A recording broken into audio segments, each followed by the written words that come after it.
As millions of dragons poured from the sky, Earth faced doomsday, and Yu Jite, our protagonist, was having another bad day. He stood alone in a world that looked like total hell. It was his sixth life, and, yep, he failed again. Monsters and dragons were everywhere, the whole sky just full of chaos. Our MC wondered for a second if things would have been different if he'd just listened to that green dragon's advice, but then he told himself he had no regrets. He'd already lived through all this 6 times, so he knew that messing up and learning from it was just part of the deal. He remembered just a couple of minutes ago when those little dragons begged him to let them free. The green one said her friend killed herself because of our MC. So, is he satisfied now? But fuck no, this heartless protagonist just said all of this was because of them from the start, so he doesn't feel any guilt at all. He walked toward her and gave an ultimatum. They are the reason why everything turned this way. And now, he comes to face this reality again, grabbed his formless sword, yeah, a pretty insane weapon, and started chopping his way through the monsters, refusing to just give up. Dude fought like a beast, taking down dragons and creatures one after another, even though he was completely worn out by the end. He climbed on top of the ruins and realized, with a tired heart, that no matter how many monsters he killed, there would always be more. The system didn't care either. It flashed a message right in his face and told him Earth had entered the apocalypse state. That was basically the system's way of saying, bro, you lost. But as Jite stood there with nothing left to give, something wild happened. Huge golden clock gears started spinning in the sky. The Grand Clock Authority kicked in, which is the highest rank X skill, and time itself began to rewind. Jite finally closed his eyes, letting go of everything, and decided maybe his efforts weren't all pointless after all. The system announced that time had reset, and bam! Now the world was back in the present day. Crowds filled the city streets, jaws dropping at this creepy purple gate floating in the sky. People were freaking out, telling each other to call the cops. Some confident dude tried to calm his buddy down, telling him nothing was going to happen, and even tried to snap a selfie in front of the gate. Big mistake, man. Suddenly, monsters jumped out of the gate and ate the guy alive right there, spraying blood all over the street. Phones hit the pavement, everyone started screaming, and just like that, the normal world turned into a horror movie. From that day on, purple gates popped up everywhere on Earth, and armies of monsters, knights, and all sorts of weird creatures started pouring into Earth. Humanity was about to get wiped out, honestly, but then something wild happened. Inside some people, a strange new power appeared, and that started the new era called the New Genesis. They began grabbing kids with special skills from all over the place and brought them to this floating island called Hateling for training. That place became the Global Academy City, Lair, and this was where Jite, on his 7th try, showed up again. Now, in a sketchy alley, a criminal with a knife grabbed a woman and screamed at the crowd to back off, swearing he would kill her. The police surrounded him, telling him to drop his weapon and give up.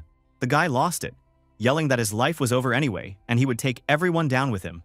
But then, out of nowhere, our hero Jite showed up right behind the criminal and calmly told him that he should surrender, just like the police said. The criminal was shocked. Like, when did this guy appear behind him? He swung his knife, guessing Jite must be a cop too. Jite dodged him super smoothly and then just knocked him out with a single hit, telling him that he wasn't just a cop, he was the police. No lie, the poor guy hit the ground so hard, he passed out right there. He then looked at his own hand, kind of annoyed with himself, because he forgot to control his crazy strength while playing police officer. Dude really needed to chill. The same day, everyone was talking about what happened. A coworker explained how Ju Hoshik, the superhuman criminal, got trapped in the shops during a chase and ended up grabbing an innocent woman. But looking at the knocked-out criminal, Jite's coworker just begs him not to use too much force, but our MC just acted like he didn't care at all. He looked around and realized he didn't recognize anyone. Truth was, he hadn't even bothered to show up to work since the first regression. The real reason he dropped his normal life was actually pretty sad: the death of the baby dragons. These little dragons came from another world called Ascalepa, just trying to have fun and make happy memories on Earth. But things went horribly wrong. Some lost their minds in wars, some couldn't handle all the hate from humans and just collapsed, and others even gave up on life after failing their missions. When they died, the adult dragons got furious and attacked humanity, leading to the world ending over and over. Even with all the insane power he gained from living so many lives, he had basically maxed out and couldn't get any stronger. Yet, he still couldn't fix things by himself. So now, he decided to try something totally different. As Jite got ready to leave, a policewoman stopped him and asked if he wanted to go out to dinner after work. She was pretty cute about it, but this heartless MC said no, since he had somewhere else to be. She asked where, and our boy just dropped a bomb, saying he was going to Europe. Scene change. Now he was in Florence, Italy. There was a green-haired girl in the park, laughing and playing with kids, making flower crowns like she didn't have a care in the world. Jite watched her from a distance, then walked up and greeted her.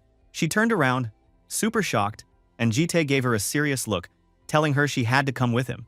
The girl used some magic power to understand what he said and greeted him back, a little unsure. She wanted to know why he was looking for her, and Jite just told her he had business with her. Confused, she asked if he knew who she really was, and he nodded. The girl then gave an awkward little laugh and tried to act cool, saying why she needed to come when she didn't know who Jite was. She claimed the only thing she really noticed was that he had massive power and definitely didn't belong here. Jite went quiet for a second. The girl looked at him with big, careful eyes and asked if he'd come to kill her. Our boy shook his head. He came with peace. That shocked her, so she nervously asked if this was a kidnapping. Well, Jite said it was pretty similar. The girl tried to make more jokes about what he wanted with dragons. Could he be one kind of pervert? But our boy just snapped and told her to quit messing around. He got serious and explained that he was here to protect her in this messed up world, but if she didn't listen, he'd have to get rough about it. He also mentioned how the Green Dragon clan's eyes could see things normal people couldn't, and he basically hoped she was smart enough to figure out he wasn't lying. The girl gave a little smile and asked if she would get nice treatment from him as long as she behaved. Jite said, sure. She said she understood there wasn't really another option, but she wanted him to treat her like a guest in return. She winked and stuck out her pinky finger, wanting him to promise.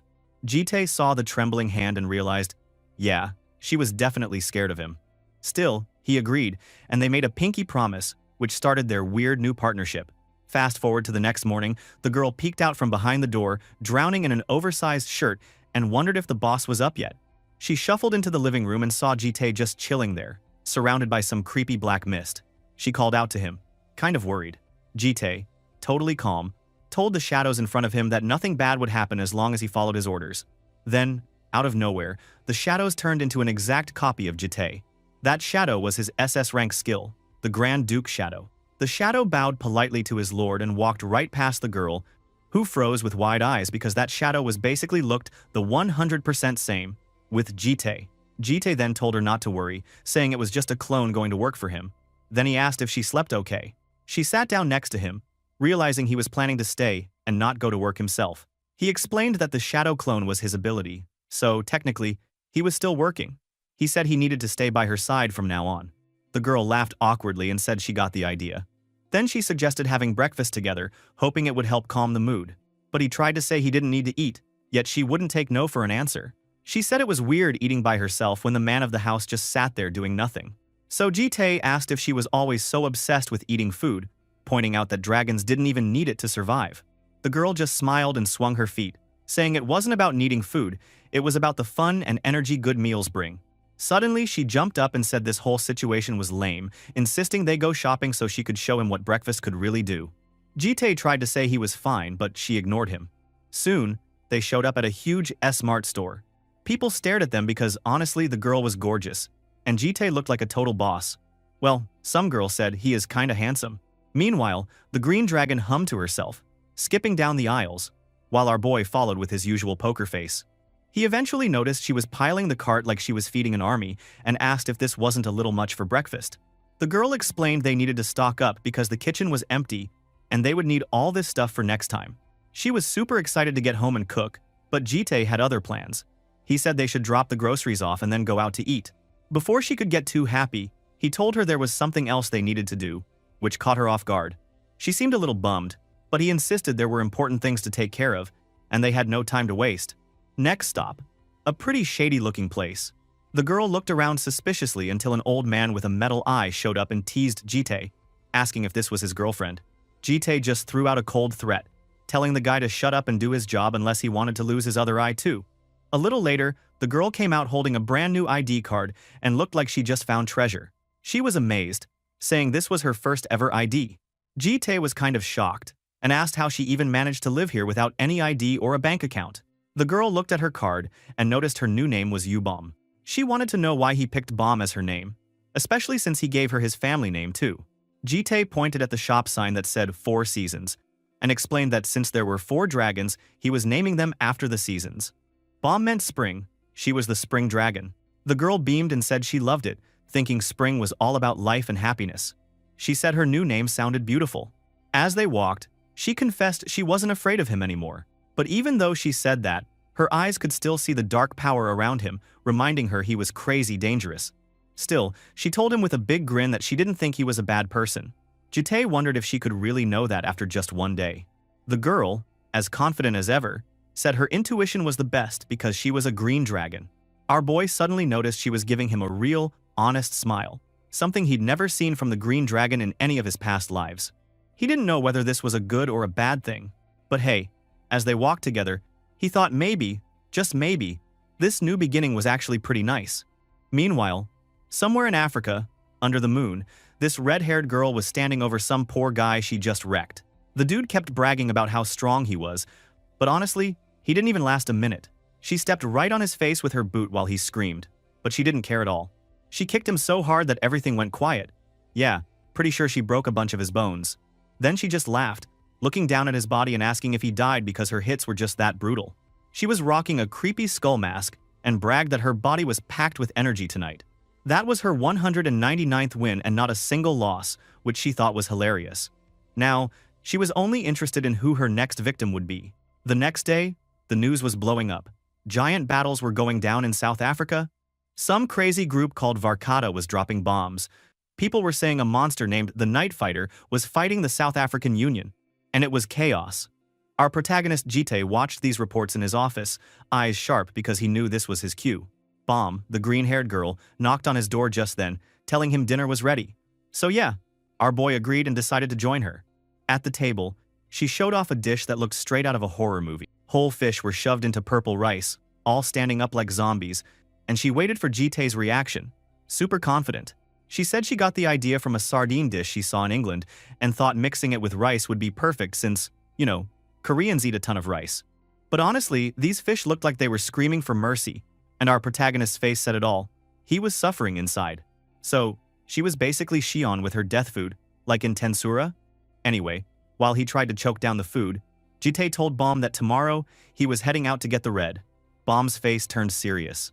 She warned him that this was going to be insanely tough. Red wasn't like her at all. She'd be a nightmare to bring in and would never listen as easily. Jite said he wanted Bomb to come help convince her, but she hesitated, saying different dragon clans usually didn't team up. Our MC was surprised, hearing that they all wanted different things. Bomb explained her style was slow and steady, but the Red Dragon clan was all about fighting, violence, and showing off how strong they were. She warned him that if he tried to force the red, it might get super dangerous. Surrendering was worse than dying for those red dragons. Jite explained things were bad. Someone was already hunting red, and if he waited, she was going to die. He told her straight up that bringing her was the only way to avoid a bloodbath. Bomb was shocked that he actually asked for help, since she thought he was the type who would just take all the pain by himself, no matter what. But then she gave a bright smile and agreed, since she didn't want Red to die either. She did have one little condition though. Bomb pointed out, dead serious, that Jite had to eat every bite of her food first. She had noticed he stopped eating and put down his spoon the second he mentioned Red. Our protagonist froze, realizing she was way too sharp for her own good. In the end, that poor guy ate that food while crying inside. This was worse than fighting a bunch of dragons. Next, the story jumped back to Africa, in a city that looked like it got nuked. Dead soldiers were everywhere, and the red-haired girl was standing among the ruins. She looked down at one of the bodies, trash-talking about how weak everyone was. She was actually pissed that her 200th win was so lame. Now that nobody in Africa could give her a good fight, she started wondering if she should head to Europe and check out Green. Somewhere nearby, two terrified soldiers hid behind a wall, whispering like scared kids. They said the whole elite squad got wiped out by that one crazy girl. One of them just prayed that he would show up soon. Suddenly, the girl was right above those two, mocking how they thought they could hide by whispering in the dark. She attacked super fast, and just as she was about to finish them, a bright golden light blasted in and stopped her. She had to jump back, shocked by how much power she just felt. Everything exploded as the red-haired girl slashed the attack. The soldiers stared, completely freaked out that she could even dodge the attack from that man. Then, a massive armored knight showed up. He wondered if this wild girl was the famous Night Hunter. The soldiers all cheered because their savior, Javier Karma, had arrived. He was ranked 8th in the whole African Union, and he ordered his men to get the wounded out and fall back while he stood there, glowing like a boss. The girl called him Old Man, said his move was heavy, and guessed he was the boss around here. Javier looked her up and down. surprised she was a small girl under the mask. But the girl just dropped her sword to joke about people always got distracted by her pretty face, so they couldn't fight her right. Looking at how chill the girl was, Javier wanted to know why she wouldn't give up, since she could obviously feel how much stronger he was. But the girl just laughed like a lunatic, said she'd rather die fighting than ever surrender, and her weapon might be broken, but she wasn't running. She turned up the speed and charged, launching punch after kick at his armor. Then, she spotted an opening and got super hyped. She went for a low blow, hoping to end things with one dirty move. But after she hit him, Javier didn't even flinch. He didn't move an inch. The look on the girl's face? Pure shock. Like, what the hell was this guy made of?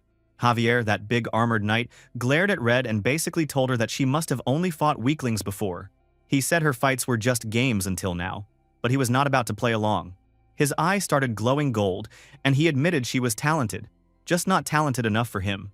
Then, out of nowhere, he lifted his giant sword and went full beast mode, while the poor girl freaked out and barely dodged. Next thing you know, Javier dropped his skill, Blade of Raw Ignition. The red dragon girl saw the attack coming and realized, uh-oh, there was no way she could dodge this one. So she braced herself, and boom, a huge blast of light slammed her straight into a rock wall, smashing everything in her way. Rocks went flying, dust everywhere, and it looked like she just got pancaked. Javier just stood there in the mess, thinking to himself that she was actually a monster. She strengthened her hand for a short time and blocked his attack, and now he was thinking he needed to hit even harder. When the dust started to clear, Javier looked at the destroyed wall and got worried. He wondered if the girl managed to escape. But here's what really happened. Bomb, the green-haired dragon girl, was actually hiding right behind the rubble. She was holding the wild red-haired dragon, covering her mouth to keep her quiet. Red just stared at Bomb in total shock, wondering what the hell she was doing here. Bomb whispered that she came to save her after hearing she was in deep trouble. But Red wasn't having it. She said the green dragon couldn't even fight, so what was she going to do? Yet Bomb got serious and warned her that if she kept this up, she might actually die. Red just shoved her hand away, saying she was going to finish this fight, even if it killed her. So Bomb should just butt out. But Bomb shot her a scary look, telling her that if she died, the party would be over for everyone. She started healing Red's busted arm with her magic, and reminded her that dying wasn't just her problem, it would ruin the fun for the whole dragon children on Earth. She then switched to her sweet and innocent look, saying she really wanted to stay on Earth and asked her to help. Red went quiet for a second, realizing that the knight was crazy strong and there was no way they could run. But Bomb said not to worry, the old man there would take care of it. Hearing that, Red was shocked that someone else was here too, and Bomb just smiled, saying she didn't come alone. At that moment, our boy Jite finally made his entrance onto the battlefield. Javier turned around, checking out this new guy, and trying to figure out who the hell he was. Jite stood there, all cool and calm, and said he was the red-haired girl's guardian. Javier laughed at that, acting like he didn't look like someone who could protect anyone. While this was going on, Red peeked out from behind the wall and asked if this was the man Bomb had told her about. Bomb quickly told her to stay hidden because things were about to get wild.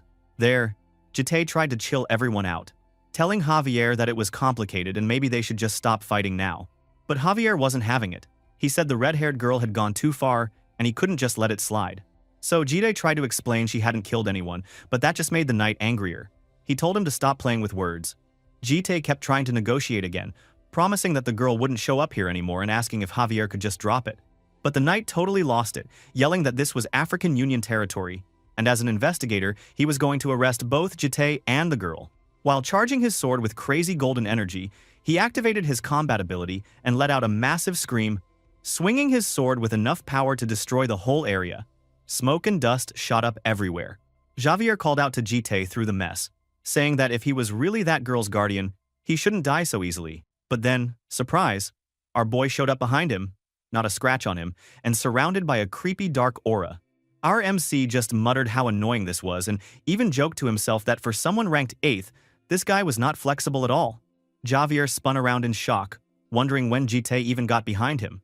But before he could even try another attack, Jite blitzed in and chopped off the hand holding the sword, just like that.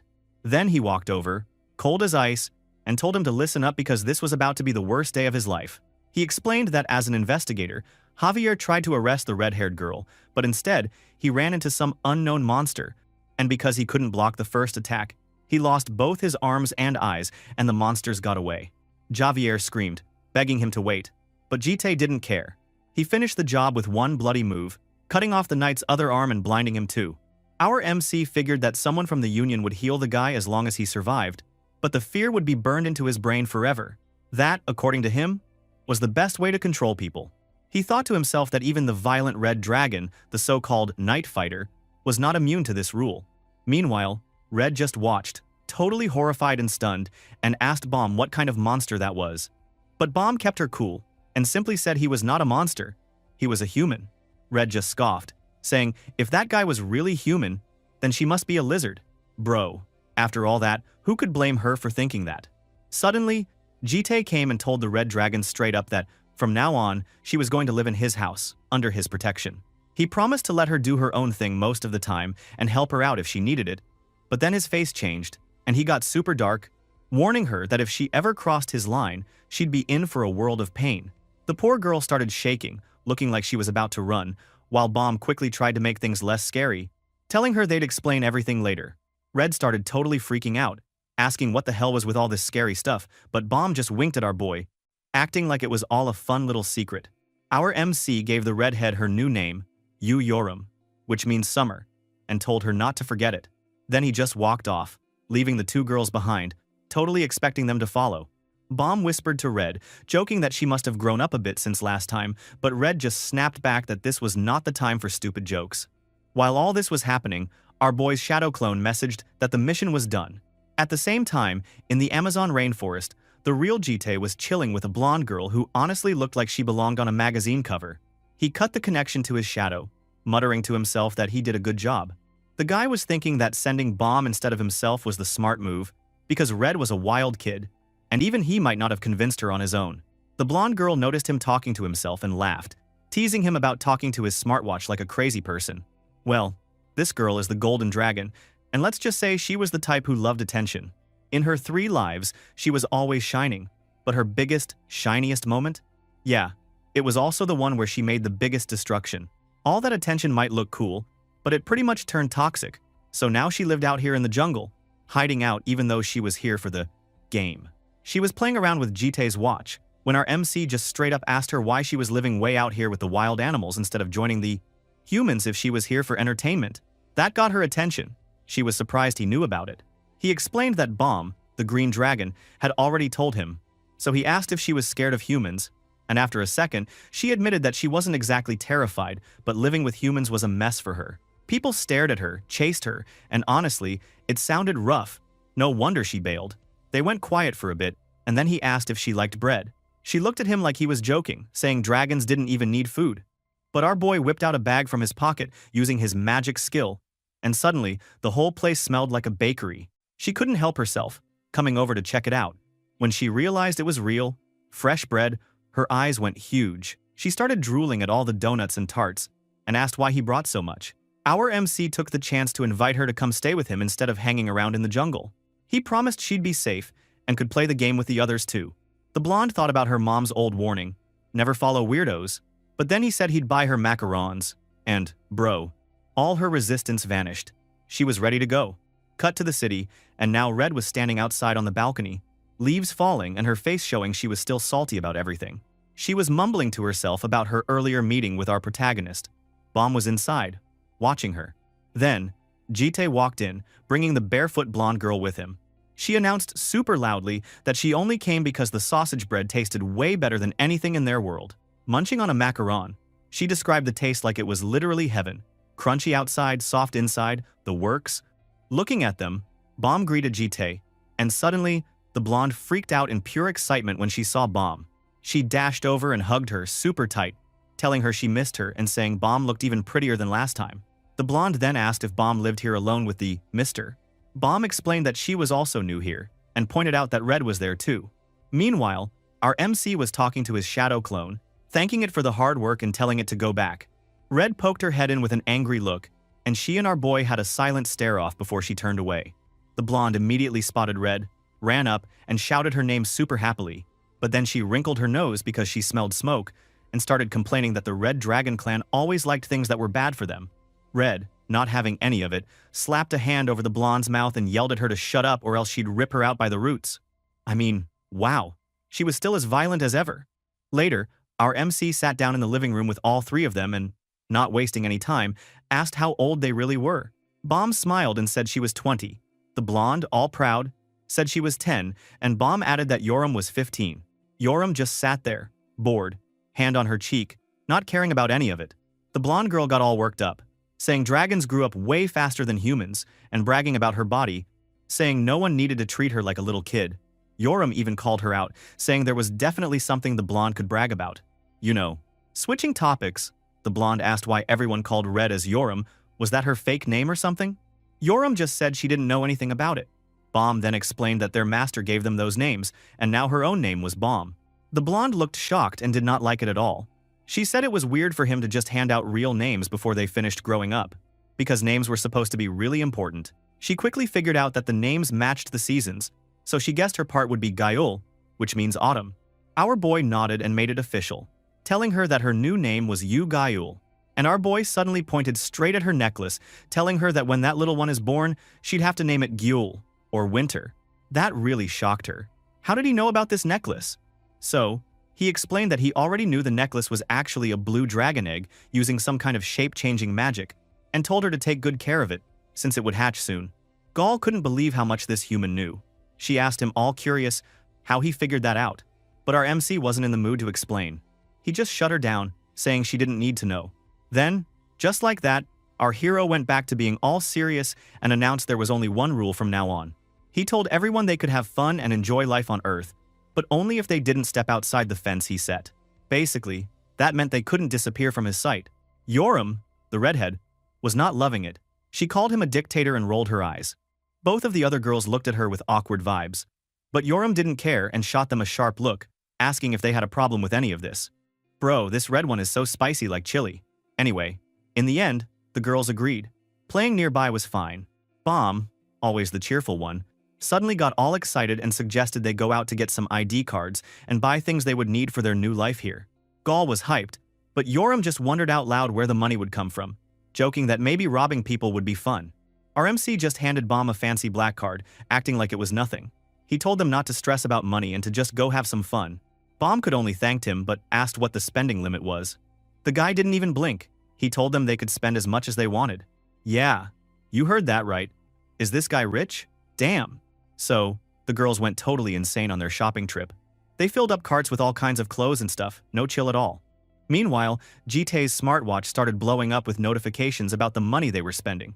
Tens of millions, bro. They even went over the limit. When they got home, everyone was loaded down with boxes and bags. Yoram was holding her new sword and showing it off, looking super proud.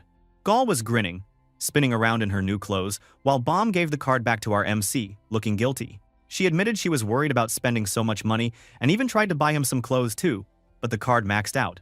Our boy just reassured her that it was all good. Suddenly, Gaul called for his attention, showing off her new outfit and bragging about how many pretty clothes she got.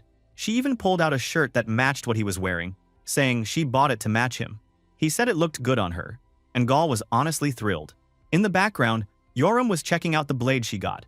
She told our hero it was a good replacement for the one she broke and wanted his opinion. He asked if she liked it, since she went for some high-end stuff.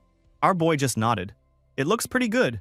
But Yoram just shrugged and said, at least it wasn't trash. That girl, man, still as icy as ever. Then Gaul came running over with bags of clothes, super excited, telling Yoram she got her a bunch of stuff too and asking her to try them on. Yoram wasn't having it. She snapped that she wasn't her big sister and didn't need any gifts. Bomb leaned over to our boy and whispered that Yoram was just bad at showing her feelings and was actually grateful. But somehow, he noticed Bomb was the only one who didn't really buy anything for herself and asked her why. She pointed to a tiny pot of a plant she'd put on the kitchen table. She told him that raising plants made her feel good. He wanted to know why, and Bomb smiled, explaining that plants bloom and create memories that last forever. Suddenly, she remembered something she wanted to ask. She wondered if there was any way to really enjoy life here, even with the fence he made for them. She said food and fun were nice, but that wasn't everything for them. The MC told her there definitely was a way. He pulled out a school enrollment form and asked if they wanted to go to school. Hearing that, Yoram and Gaul just stared, totally shocked. Later, the three girls came home after their school interviews looking like they'd been run over by a truck. Gaul looked nervous as hell and told Yoram she was scared she'd be the only one to fail while the other two succeeded. Yoram was already annoyed, telling someone to just shut up. But Gaul turned her puppy eyes on, near tears, asking if she'd fail because she was a pig. But thank God this heartless MC just told her everyone did their best and tried to calm her down, but Gall just lost it, wailing that she definitely failed to get accepted at Lair. Bomb asked where he'd been all this time, and he said he went out to pick something up. He pulled out a box, and the smell was insane. Pure magic. Bro. Gall's eyes sparkled and asked if it was bread or macarons, but Jite told her it was something even better. He suddenly remembered a TV show where Gall, back in her famous days, got asked what her favorite food was. The host joked that she lived on morning dew, but Gall laughed and said she was human too. Then she thought hard about her favorite food. And now, fried chicken and soda showed up on the table, and the girls all stared at it like they'd never seen food before. Yoram teased Gall for acting like she was seeing fried chicken for the first time, even though she claimed it was her favorite food on TV. Gall wasn't bothered, she just decided right then that fried chicken would be her favorite from now on. Jite then tried to leave the room to let the dragon girls enjoy their fried chicken, but Bomb stopped him with those puppy eyes, asking if he was going to eat with them. She looked like she was really hoping he'd stay, but our boy just told them to go ahead without him. Bomb didn't give up. She got all pouty and cute, basically begging him to join them, but he stayed firm. Out on the balcony, his phone started buzzing. It was the Lair administration office. The person on the other end wanted to confirm if he was the guardian for the girls, and our MC said yes. But then he found out there was some problem about the interview. He was honestly confused, because Bomb hadn't said anything weird about it. The caller dropped the bomb. Bomb got a perfect score in the candidate interview.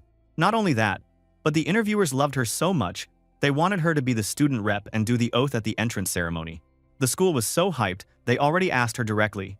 But of course, Bomb had refused. She just said nope, not doing it. Now, the office wanted Jite to convince her, since it was such a big chance. Our boy didn't even think about it. He just shot back that he had zero interest in convincing Bomb because he respected her choices. End of story. As he ended the call, guess who showed up behind him? Yoram, all wild-haired and smoking like she owned the place, wanted to know who he was talking to and if it was about Green, but he just frowned, then told her to use Bomb's name instead of just Green. Yoram rolled her eyes and totally mocked the name, saying it was embarrassing and asking if they were playing house or something. Then, out of nowhere, she stared at him and asked what his real goal was with this whole thing. She wanted to know why he sent them to Lair. Our boy kept it simple and said he just wanted them to do what they wanted. Yoram, being her usual savage self, shot back that what she wanted was to fight. She wanted to know if there were strong people at that school. Jite said the best of the best from all over the world were there. Yoram just snorted, calling them bratty kids, but our MC reminded her, hey, in this world, she was a kid too. That ticked her off. She smashed the balcony edge with her hand, challenging him to a real fight, saying she wanted to see just how strong he actually was if he thought he could control her. But Jite just looked at her, icy as ever, and told her to forget it and go eat chicken. That made Yoram totally lose it. She cursed, flipped him off, and called him boring, classic Yoram. As she stormed off, Gall came running up with chicken, trying to calm her down by shoving a piece in her face. Yoram tried to scream at her, but then, out of nowhere, she just bit into the chicken. And holy crap, her whole mood changed. The taste took her by surprise. Bro, that chicken had some magic in it. Anyway, let's talk about Lair for a second. This place was nuts. A giant floating island called Hateling, just circling the planet like it was no big deal. Lair was the top school for superhuman kids, the ones with crazy powers and blessings. But honestly, most of the students came from rich families or famous clans. The regular public was kind of salty about it, saying it was just a playground for the elite. Back on campus, Gall and Bomb walked around checking everything out. Gall was super impressed, saying normal people couldn't even get in here. She started wondering if Jite was some secret billionaire, since he just dropped cash like it was nothing. Bomb thought it was possible, saying he did act like someone rich, and Gall jumped around all happy, talking about how excited she was that everyone passed and how cool the uniforms looked. Then she suddenly realized, wait, where were Yoram and Jite? Bomb explained Yoram had to go to the Blue Dragon dorms for her practical interview, and Jite went with her as her guardian. Since the kids at Lair had superpowers but not a lot of common sense, adults from their families or organizations had to go with them to keep things chill. Gall said that made sense, especially with Yoram, because, let's be real, leaving her alone was a disaster waiting to happen.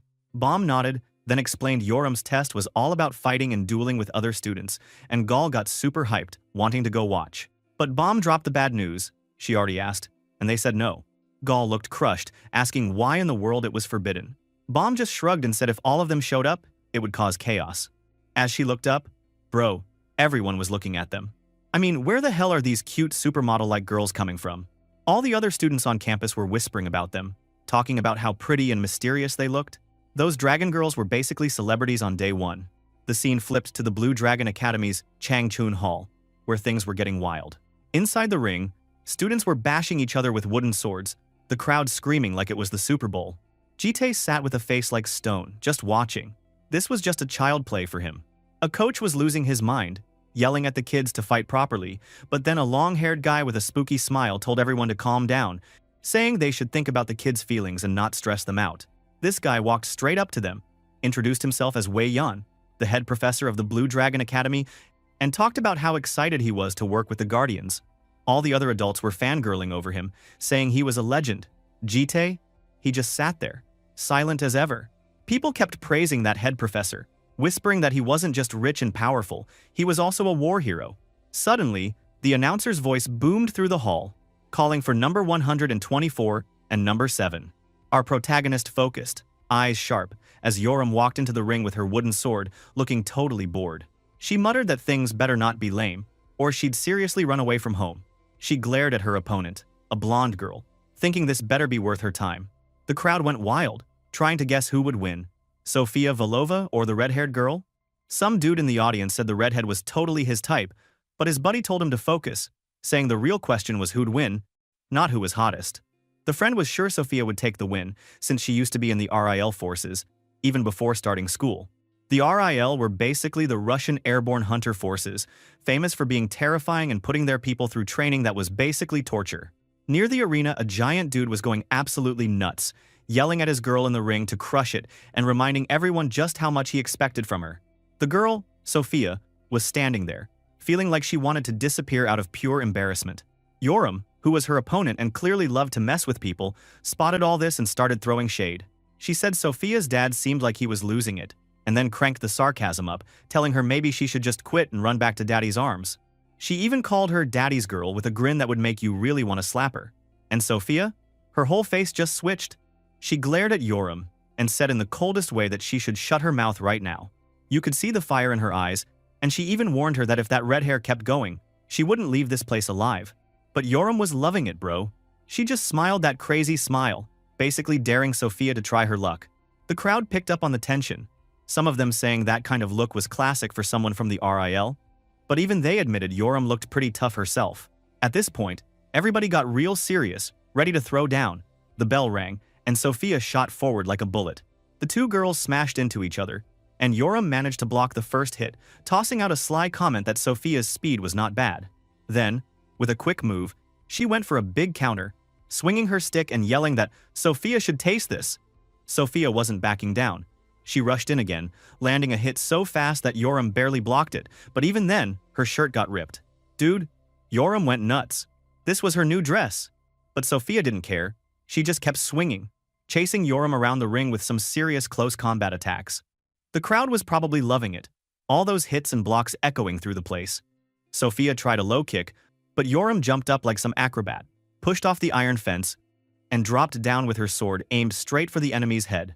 Sofia threw her hands up to block, but the force of the hit sent tremors down her arms. She actually whimpered from the pain. Yoram saw her chance and just went all in, attacking so fast and hard that Sofia was stuck on defense, getting pushed back step by step. Then, in a blink, she zipped behind her. She said Sofia must have thought she was strong, just because Yoram was taking it easy at first. After that, she just destroyed her, landed blow after blow, hitting Sofia so hard that she dropped to the floor, coughing up blood. She couldn't even get up.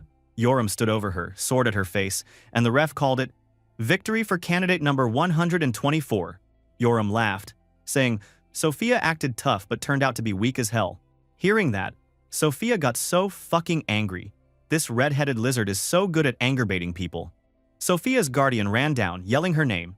The crowd started whispering, mocking how some so-called elite got beaten so badly, while others commented on how she'd been crushed, even though she looked strong at first. People were in awe of Yoram, saying she hadn't even gotten scratched and was just playing around with Sofia. The insults kept coming, with some folks saying Sofia must have only gotten in because she looked pretty, not for her fighting skills. Meanwhile, a nurse rushed over and started healing Sofia with some glowing green magic. Sofia just sat there, head down, hair covering her face, while people called her a glass cannon, strong-looking but breaks easy. The nurse told the guardian that Sophia's arms were broken and would need time to heal. Sophia was shaking and telling her guardian she was fine and could keep going. The guardian tried to comfort her, putting on a sad smile and saying she did her best. But her skills just weren't enough against someone like that. He said he wasn't disappointed, and maybe this defeat would actually help her get stronger in the future. The guy even got all philosophical about it, saying everyone grows from losing sometimes. Before he even finished talking, the nurse was clearly freaked out, saying her daughter was walking to Yoram again. Then, out of nowhere, Sophia summoned a knife and, muttering in this super creepy voice, said she hadn't given up, just took a step back. There was this wild look in her eyes. She was totally losing it. Yoram was leaving the ring, thinking it was over, when Sophia shouted at her, asking where that bitch thought she was going because this fight wasn't done yet. Then Sophia just snapped, charging at her with real killing intent, stabbed her from behind. Up in the stands, our protagonist only watched all this with a cold, silent stare. Dude didn't even flinch. Yoram's eyes went dark with anger as she realized what was happening, muttering curses under her breath. She really got stabbed from behind by a mere kid. Sophia then screamed. She was going to kill her, and attacked like a maniac. The whole place went nuts. Audience and teachers were freaking out as the fight turned totally insane, like a crime scene instead of a match. Yoram finally understood that Sophia wanted this to be a real fight to the death. So, she decided to go for it as well. So, she grabbed Sophia's hair super hard and made her scream out in pain. Yoram was not playing around now. She then smashed her fist straight into that bitch face. She didn't stop there either. She just kept punching and punching, not caring at all, even while blood was flying everywhere. The students watching could not believe it. Some of them were probably thinking, what the hell? Why isn't anyone stopping this? Then Yoram finished it off with a massive hit that knocked Sophia out cold, her face a total mess and blood everywhere. She was breathing heavy but still looked at Sophia's body and said it was not over yet. She picked up the knife. Sophia dropped and walked over, her eyes burning like she wanted revenge, telling everyone she was going to pay her back double. But just as Yoram was about to do something crazy, Sophia's dad jumped in and grabbed her hand, yelling that she needed to stop because she had done enough already. Wei Yan, the big deal teacher, wasn't waiting around either. He shouted for the mages to start some cross-space spell and told everyone to pause the whole test. Suddenly, blue light shone out everywhere, and the magic started to lock everyone inside it. Yoram was not happy about it. She screamed, asking why she was getting yelled at when Sophia stabbed her first. Anyway, she argued that with Sophia's dad's strength, he could have stopped his daughter without hurting anybody. Well, that makes sense. Wei Yan somehow tried to cool things down and told the big guy to take care of his daughter first. Then he turned to Yoram, smiling calmly, and told her his assistant had gone to get her guardian, so she should just wait and get treatment for now. Yoram snapped back, saying she wasn't going to stay quiet since she was still mad as hell. Wei Yan lowered his voice and said he saw everything. He understood her anger, but if things got any worse, he wouldn't be able to protect her. He warned her that her whole family could get dragged into trouble. He even hinted that he knew about her other sister, which made Yoram stop and stare at him like, what the hell does he know? Wei Yan pretty much threatened her, saying that if she kept going like this, everyone could also get hurt, and she wouldn't feel safe at all. He finished with a weird little smile, telling her she had to wait for her guardian. Yeah, this dude is trash. Right then, our boy showed up like a boss and told Wei Yan to stop looking for him since her guardian was already there.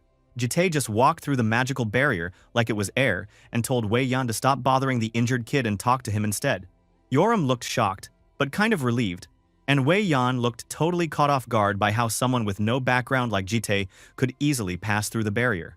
Next, the two guardians were sitting in Wei Yan's office. Wei Yan tried to sound chill, giving them some tea, but inside, he was thinking hard, realizing Jite was crazy powerful and he'd never even heard of this Yu family before, so he decided he'd need to check them out later. Wei Yan then started the meeting with a nervous laugh, apologizing for what happened, and said the good news was that neither girl was badly hurt. Sophia was getting treatment, and Yoram was already out of the hospital. He then suggested everyone should just let it go, since the girls would see each other at the academy anyway, and promised he'd take care of the details if the guardians said it was okay. Mikhailov, Sophia's father, sat there with his eyes closed, quiet for a bit, then admitted this mess started with them, so he'd apologize first. He introduced himself as Sophia's guardian and explained that Sophia was just young and lost control of her emotions this time. But our boy Jite? He didn't even blink. He gave Mikhailov a cold stare and said he wasn't about to accept some apology from another guardian instead of the girl herself. Mikhailov exploded, calling him stubborn, and asked if he was acting tough because he didn't know who Mikhailov worked for. Jite didn't even flinch. He kept sipping his tea and asked if that's how people apologized where Mikhailov was from. That set Mikhailov off. He got up, mad as hell, and asked if our protagonist wanted him to drag Sophia in there and force her to say sorry. Jite just shot with a quick yes.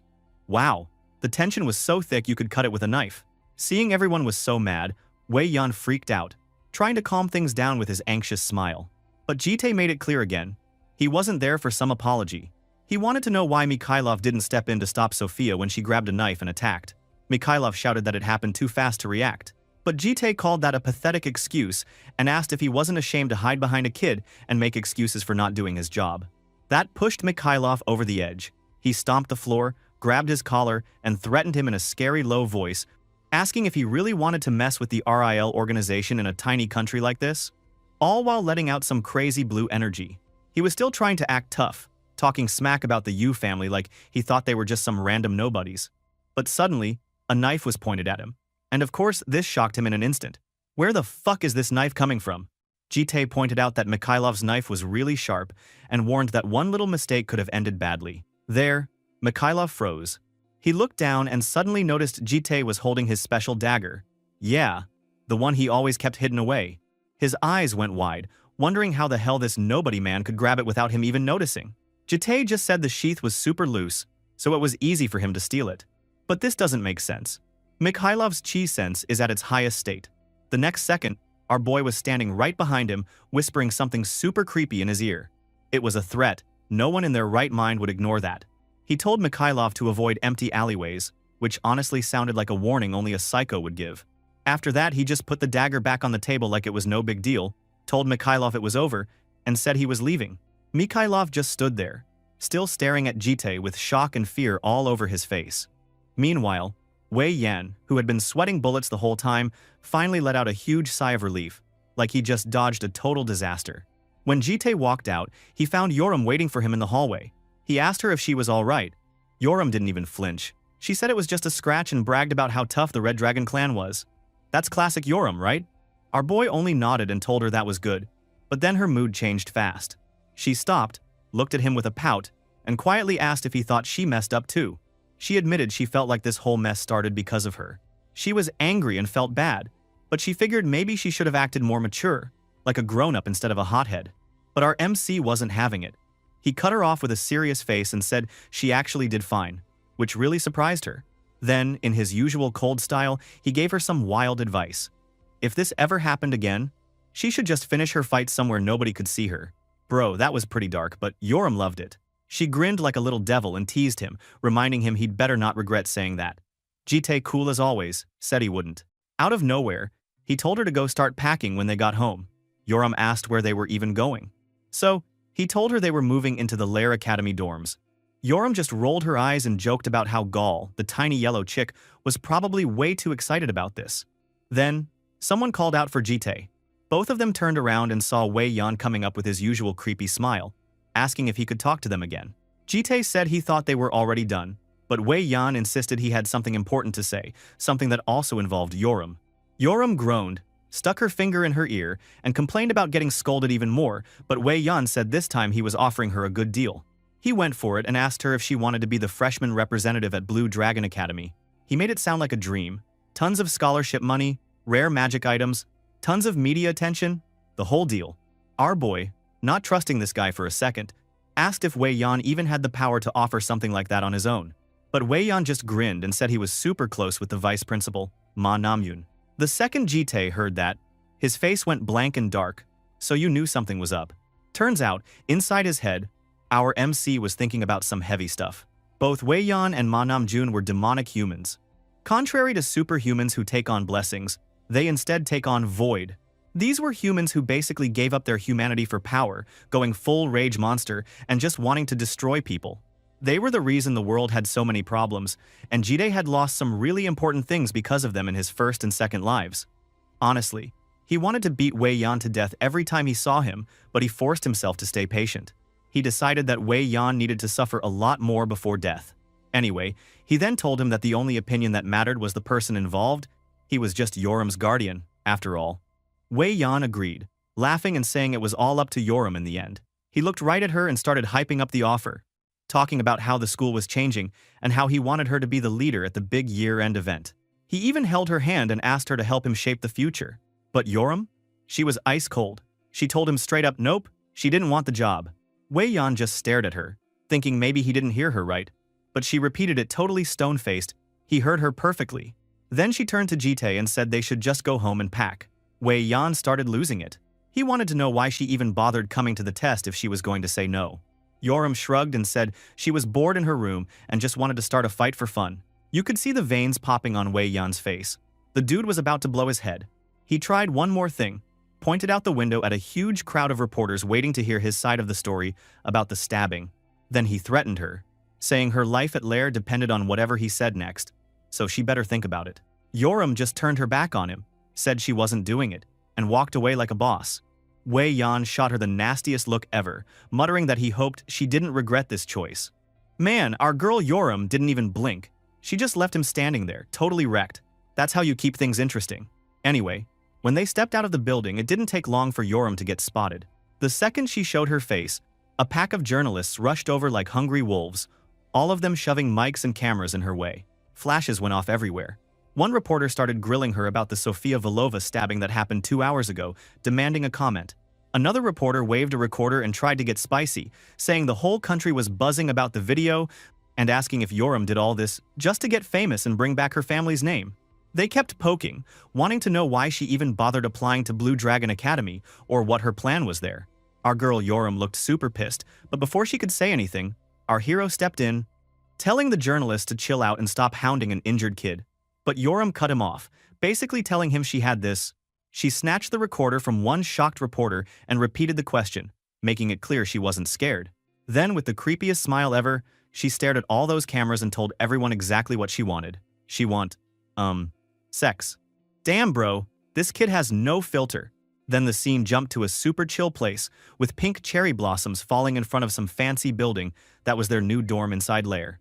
Gaul lost her mind with happiness, throwing her hands up and screaming like she just won the lottery.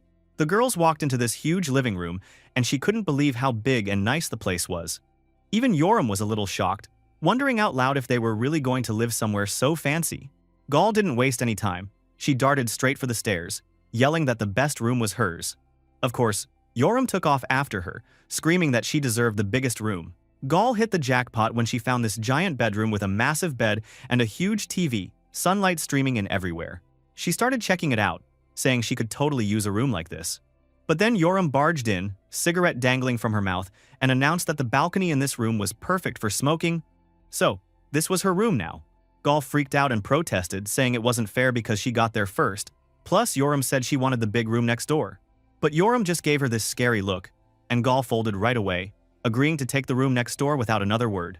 Bro, nobody wants to mess with this red girl when she gets that look.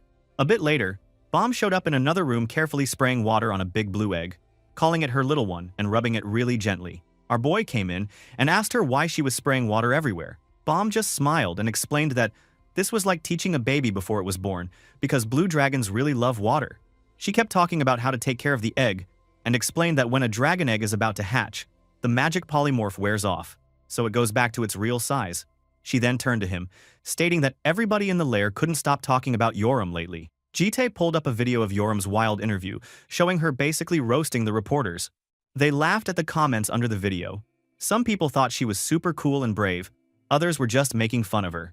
But then Yoram's comment with the word sex popped up on the screen. Bomb freaked out and covered the egg's, ears, like she was trying to protect it from hearing bad words. That part cracked me up, bro. Anyway, the girls all hung out in the living room, and Yoram, stretched out on the sofa with her usual cold attitude, started complaining about how people were making a big deal over the word, even though everyone is born because of it. Gaul, looking totally lost, asked what sex even was. Yoram looked at her with a sly grin and asked if she really wanted to know. Then she got this evil smile and said it was time for some sex education. Gaul looked terrified and said she really did not want to hear anything like that, and even said her mom told her to avoid knowing too much. But Yoram just kept getting closer with that devilish look, saying Gaul couldn't refuse. She grabbed Gaul's head and started scaring her with nonsense while she screamed and tried to run away. In the end, she gave up and cried that she would listen, just to make it stop. She yelled to Jitae, sobbing and begging him to save her from this crazy situation. Honestly, poor her. Meanwhile, Both Jitae and Bomb just don't care a bit about these two crazy dragons. The next day, early the next morning, Yoram was still dead asleep in her room. Gaul crashed in and screamed about an emergency. Yoram woke up totally pissed, swearing and asking what the hell was so important at this hour, since she'd been up all night. Gaul then asked if she had been watching weird stuff again. Yoram just smirked and said she spent the night watching pornos, which made Gaul lose it. She just dragged Yoram down the stairs, saying there was no time for jokes. Yoram grumbled that if this wasn't serious, someone was going to die. Downstairs, everyone was gathered, and Yoram looked bored, asking what was going on. Bomb was sitting next to the big egg and told them, sounding super tense, that Gyul was about to be hatched. All eyes turned to the egg, which was starting to crack and glow, and Gaul screamed she was about to see a new life come into the world. But right then, our boy's face went dark. He started remembering a much sadder time. The last time he saw a birth of life, it was not a happy moment. His mind went back to a war zone, with a woman crying and begging him to save her baby. But his friend had to tell her it was too late. The child died right after being born. The hospital was destroyed and the world was a mess. There was nothing anyone could do. Our MC had this heavy look on his face, wishing things could have been different back then. Back in the present, he stood there with the three girls, wondering why that awful memory came back to him now. As everyone watched, the eggshell cracked open and a little blue claw poked out. A baby dragon's head popped up, eyes big and innocent.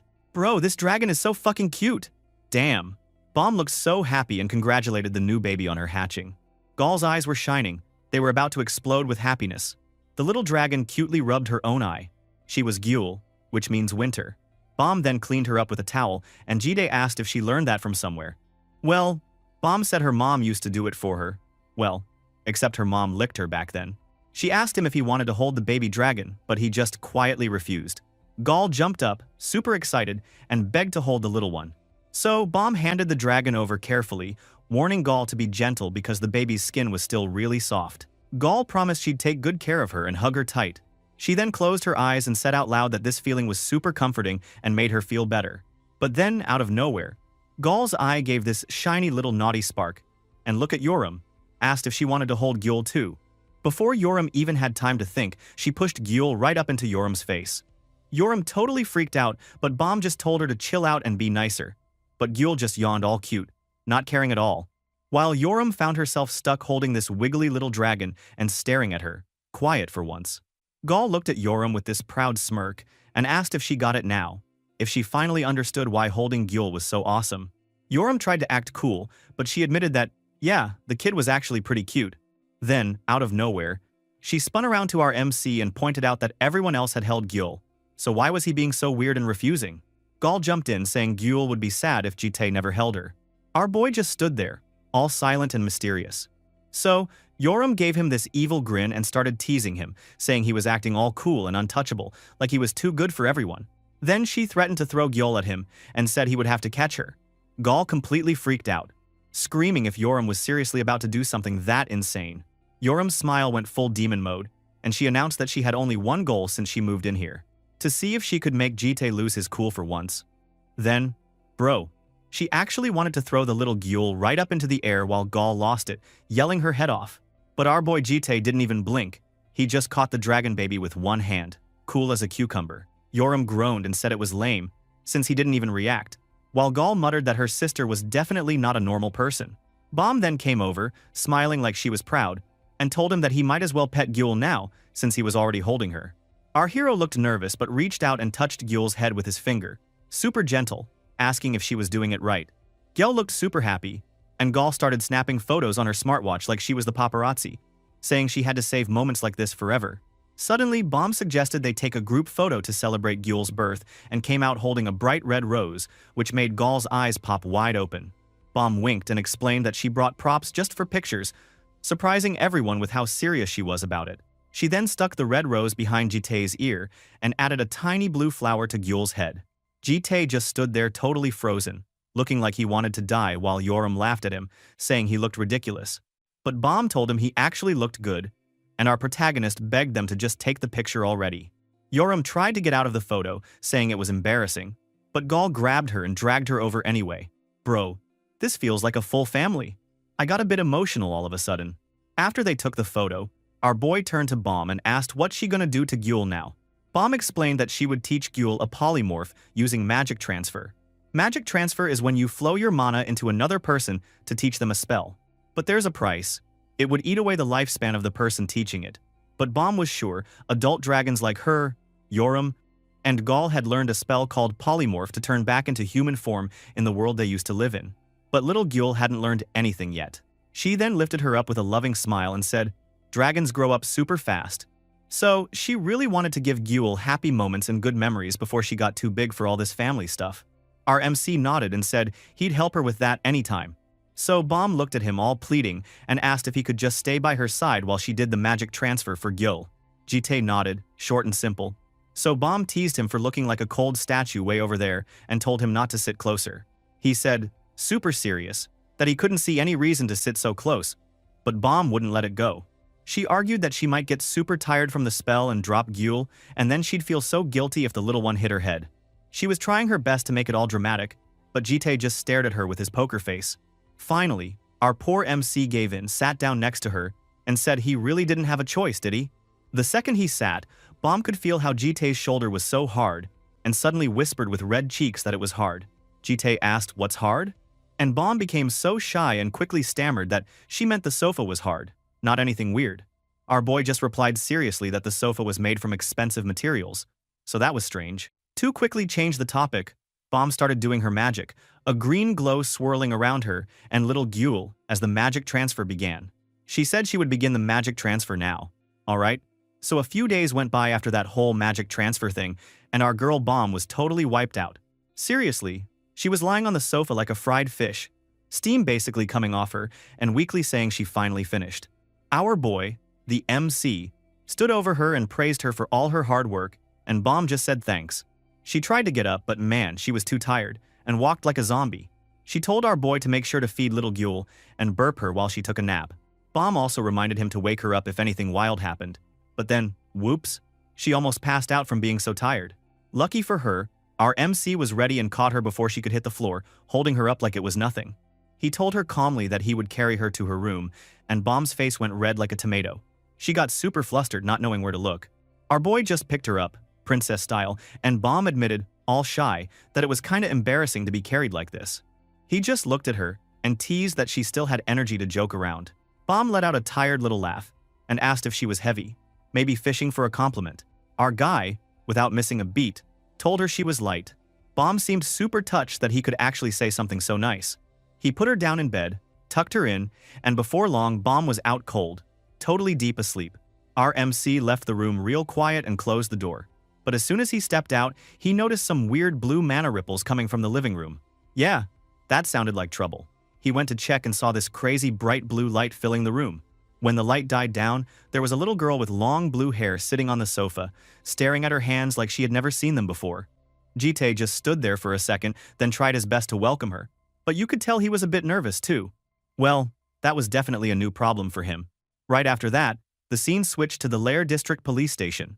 Some cops were hanging around, talking about how our MC had been a total legend lately. Apparently, he caught a bunch of criminals by himself in just a few days, stuff the supernatural crime team had been struggling with for months.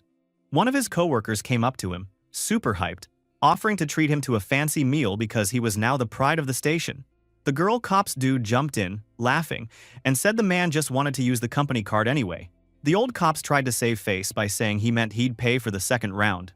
Whatever. But our MC? He just shook his head and turned them down, saying he had work to do. His coworker was low-key annoyed, waving his gold card around, probably feeling rejected. The group followed our boy outside, whispering about how he'd been leaving right on time every day. They started getting suspicious, thinking maybe he had a secret girlfriend. He shot them down with that stone-cold face of his. Zero emotion. As he walked away, one of them shouted that he trusted him and knew there was no girlfriend. Bro, I think the girl fell in love with him. After work, our MC was heading home. But plot twist, that wasn't even him at the station.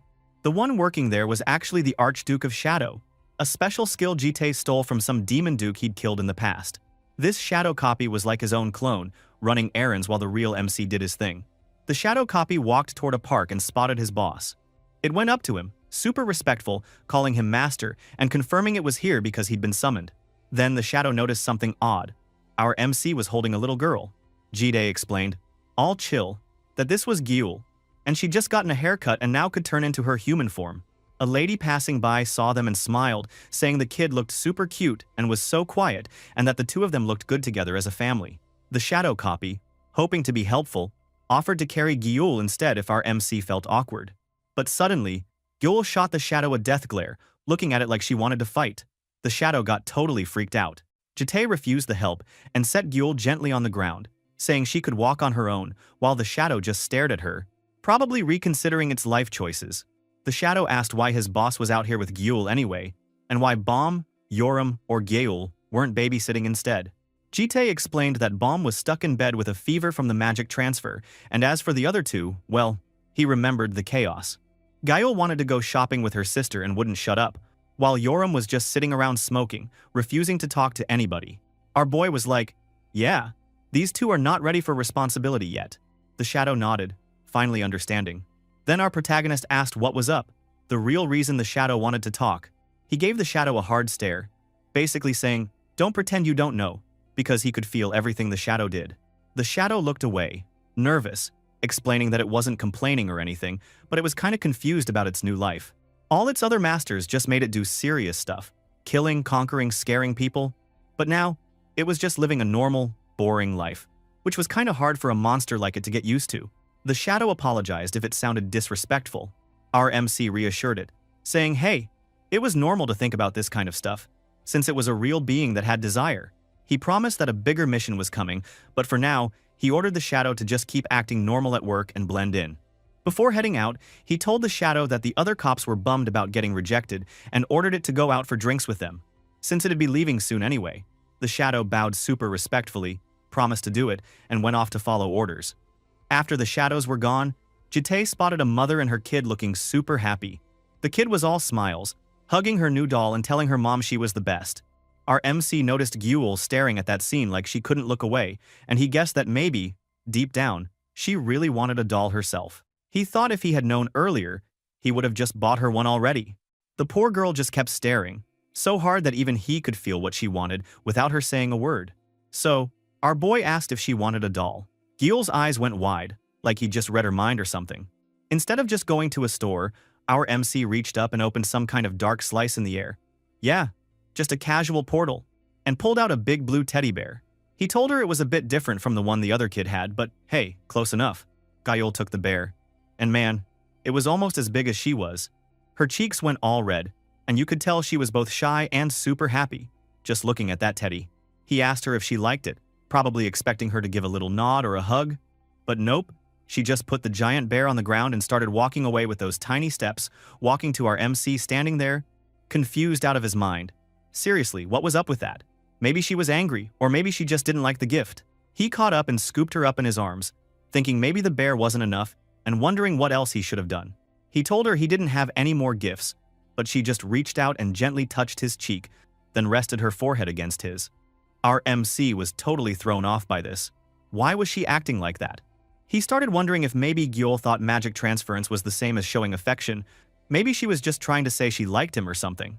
But his mind started drifting to all the dark stuff, wars, blood, the times he fought monsters and dragons, all the violence from his past lives.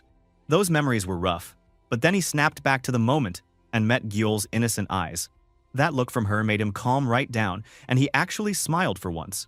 The baby smiled back, and the two of them just walked together under the sunset, holding hands like a real family, with her dragging her huge teddy behind her.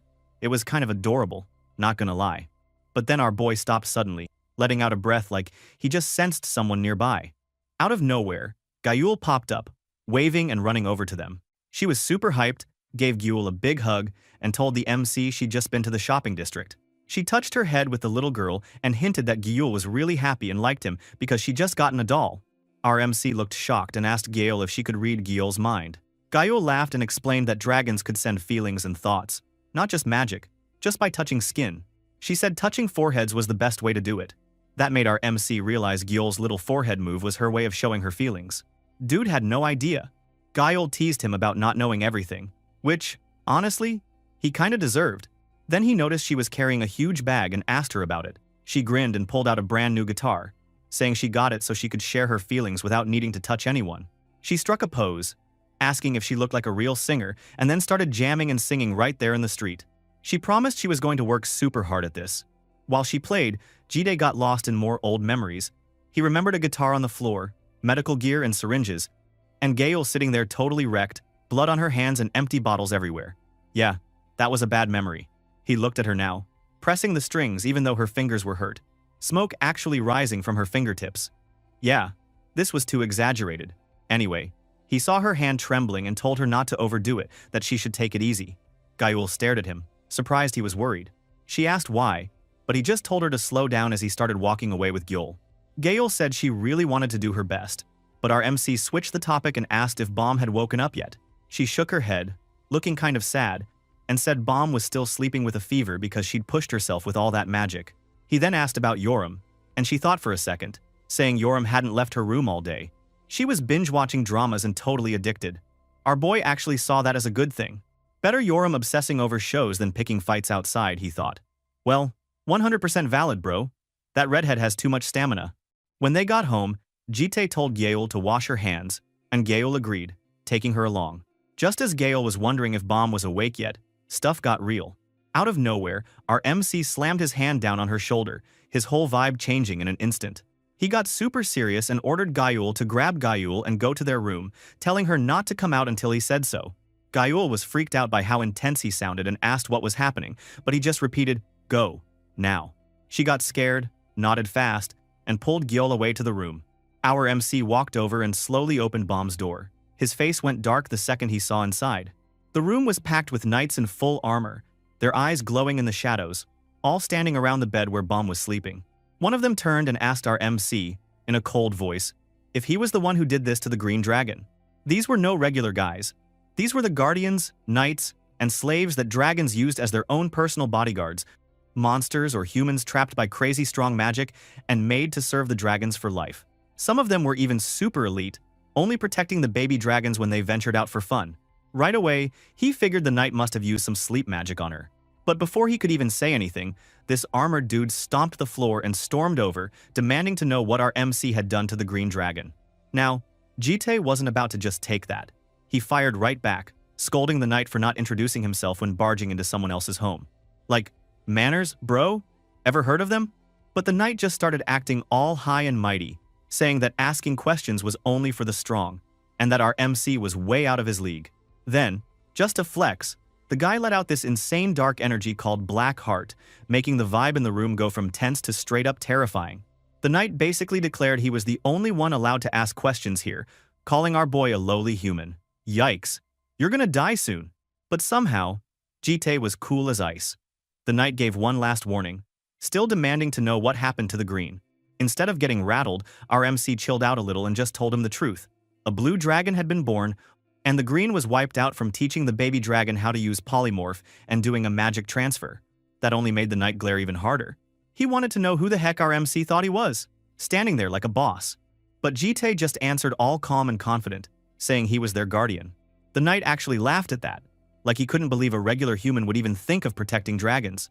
He mocked our boy, asking if he even understood who these dragons really were. But Jite just gave him a sharp look and said he knew exactly what kind of beings they were, and that's why he had a question for the knights. Then our boy dropped the bomb. He asked why they showed up so early, since they were supposed to be scattered far away in some dimensional rift. The knights were totally stunned, looking at each other like, how did this random human know about that? Their leader realized something was way off, because this dude knew way more than he should. The leader tried to play it cool, saying they were the guardians of the children and keepers of history. He admitted our MC had taken care of the dragons for them, but then said he didn't trust him one bit, hinting that letting him live could be a problem. Yeah, you guys are done. Our boy just suggested they talk it out, but the knight wasn't having it. He swung his huge sword from above, saying he'd make it quick so Jite wouldn't even feel pain. But here's where it got insane. There was a huge boom and purple energy everywhere, but our MC didn't even flinch. The leader's big fancy sword, called Horse Sword, got blocked like it was nothing, because Jite pulled out his own SS rank formless sword. Then, bam, lightning fast, our boy cut off the leader's hand like it was no big deal. The leader hit the ground, screaming in pain, and one of the other knights called him a loser for falling for such a simple move. The rest of the knights lost it, shouting they'd take the MC down, and charged in with swords and spears from every direction. But they didn't stand a chance. Suddenly, the leader started stammering. Realizing this, human was way scarier than he thought. Next thing they knew, the knights were flying through the air like broken toys, their armor and weapons smashed to bits. When the dust settled, our MC was just standing there in the wreckage, looking like a total boss, surrounded by what used to be a squad of so-called guardians. The leader, still on the floor, looked up at our MC, shaking with fear. In his head, he admitted he should have trusted his gut. No normal human could do any of this. He realized too late that Jite was on a whole different level, basically calling him an untouchable monster. Our boy stared down at him with those dark, scary eyes and started walking over. He reminded the knight that he'd wanted to talk in the first place. The leader, trembling, asked if this world was under Jite's rule now. But our MC cut him off fast, telling him to just answer the question. How did the knights even get here? Since there was supposed to be a dimensional issue, the leader finally gave in. He explained that there was a dimensional distortion. Their master tried to open a dimensional gate from the nest to this world, but something went wrong and they all got kicked out randomly. Our MC asked him to explain exactly what that distortion was. The knight said he didn't know every detail, but remembered their master once mentioned something called the Horizon of Providence. He said this distortion was a side effect from the power of that horizon, like space itself was twisting around it. Now, this was news to our MC. In all his past lives, he'd never heard of the Horizon of Providence. He started thinking something was off. This time regression was full of weird surprises. He even realized this was the first time a guardian ever came looking for the green dragon right away. So, he pressed him again, asking what the Horizon of Providence had to do with their arrival. Did it help them show up here? The knight said yes. A will beyond the Horizon of Providence was what guided them. That really caught our MC's attention. The knight said he felt this will, leading him through the dimensional mess, telling him exactly where to go to find the baby dragons. Our MC didn't trust any of this, so he decided to check for himself. He reached out and grabbed the knight's helmet, saying he needed to confirm something, and told the knight to look him in the eyes. Then, our MC turned on his SS rank Eyes of Balance, one of those crazy powers he stole from a demon archduke. Those eyes could tell the truth from a lie, and they showed him that the knight was, in fact, telling the truth. He suddenly remembered how he spent so much time wiping out every possible threat, doing everything he could to make sure weird stuff like this never happened. But here he was, facing another unknown problem, and it was driving him nuts. Seriously, our MC was pissed, like, what the hell? Why did these unknown things keep showing up no matter how hard he worked? Not letting it go, he asked the knight about the thing hiding behind the horizon. The knight said the will back there felt nasty, like someone holding a serious grudge. It felt more like a curse than anything else. And he even guessed that maybe it was because he carried some weird essence that came from the green dragon's power. Suddenly, Jite just snapped. He slammed the knight with a solid hit out of nowhere, sending the poor guy crashing down and groaning on the ground. As the knight struggled, our MC ripped out his chest and noticed something weird. A strange light started glowing from the knight's armor. Right then, the authority of the vintage clock jumped into action, trying to figure out what was messing up the flow of time. Golden chains started wrapping around the knight, and the energy felt super intense. The chains even turned into a glowing ball, basically showing the world how much it hated things that didn't belong in the original timeline. Then, the clock, cold as ever, announced that from now on, anything coming from outside the timeline, or messing around with its own separate timeline was going to be put under the microscope. It would be seriously classified as the enemy. Our MC looked down at the glowing hourglass that had showed up in his hand. He realized the clock, his big powerful tool for turning back time, was suddenly starting to do things on its own. For all his life, the only time this EX skill activated was when he regressed. But for now, this skill suddenly activated again. He couldn't do anything about it, so he decided to just wait it out as the clock faded away. The other knights started healing and whispering, pretty freaked out. They wondered out loud what the hell happened before. But our MC wasn't about to let his guard down. He turned to all of them with his weapon ready and asked what their plan was. He told them he was already taking care of the dragons, so they didn't need to stick around. Plus, he pointed out that the magic binding them to the dragons, thanks to that weird dimensional mess, was probably gone. So honestly, there was no real reason for them to stay. The knights looked at him, shocked, and asked if he was really just going to let them leave. But our MC was cold as ice.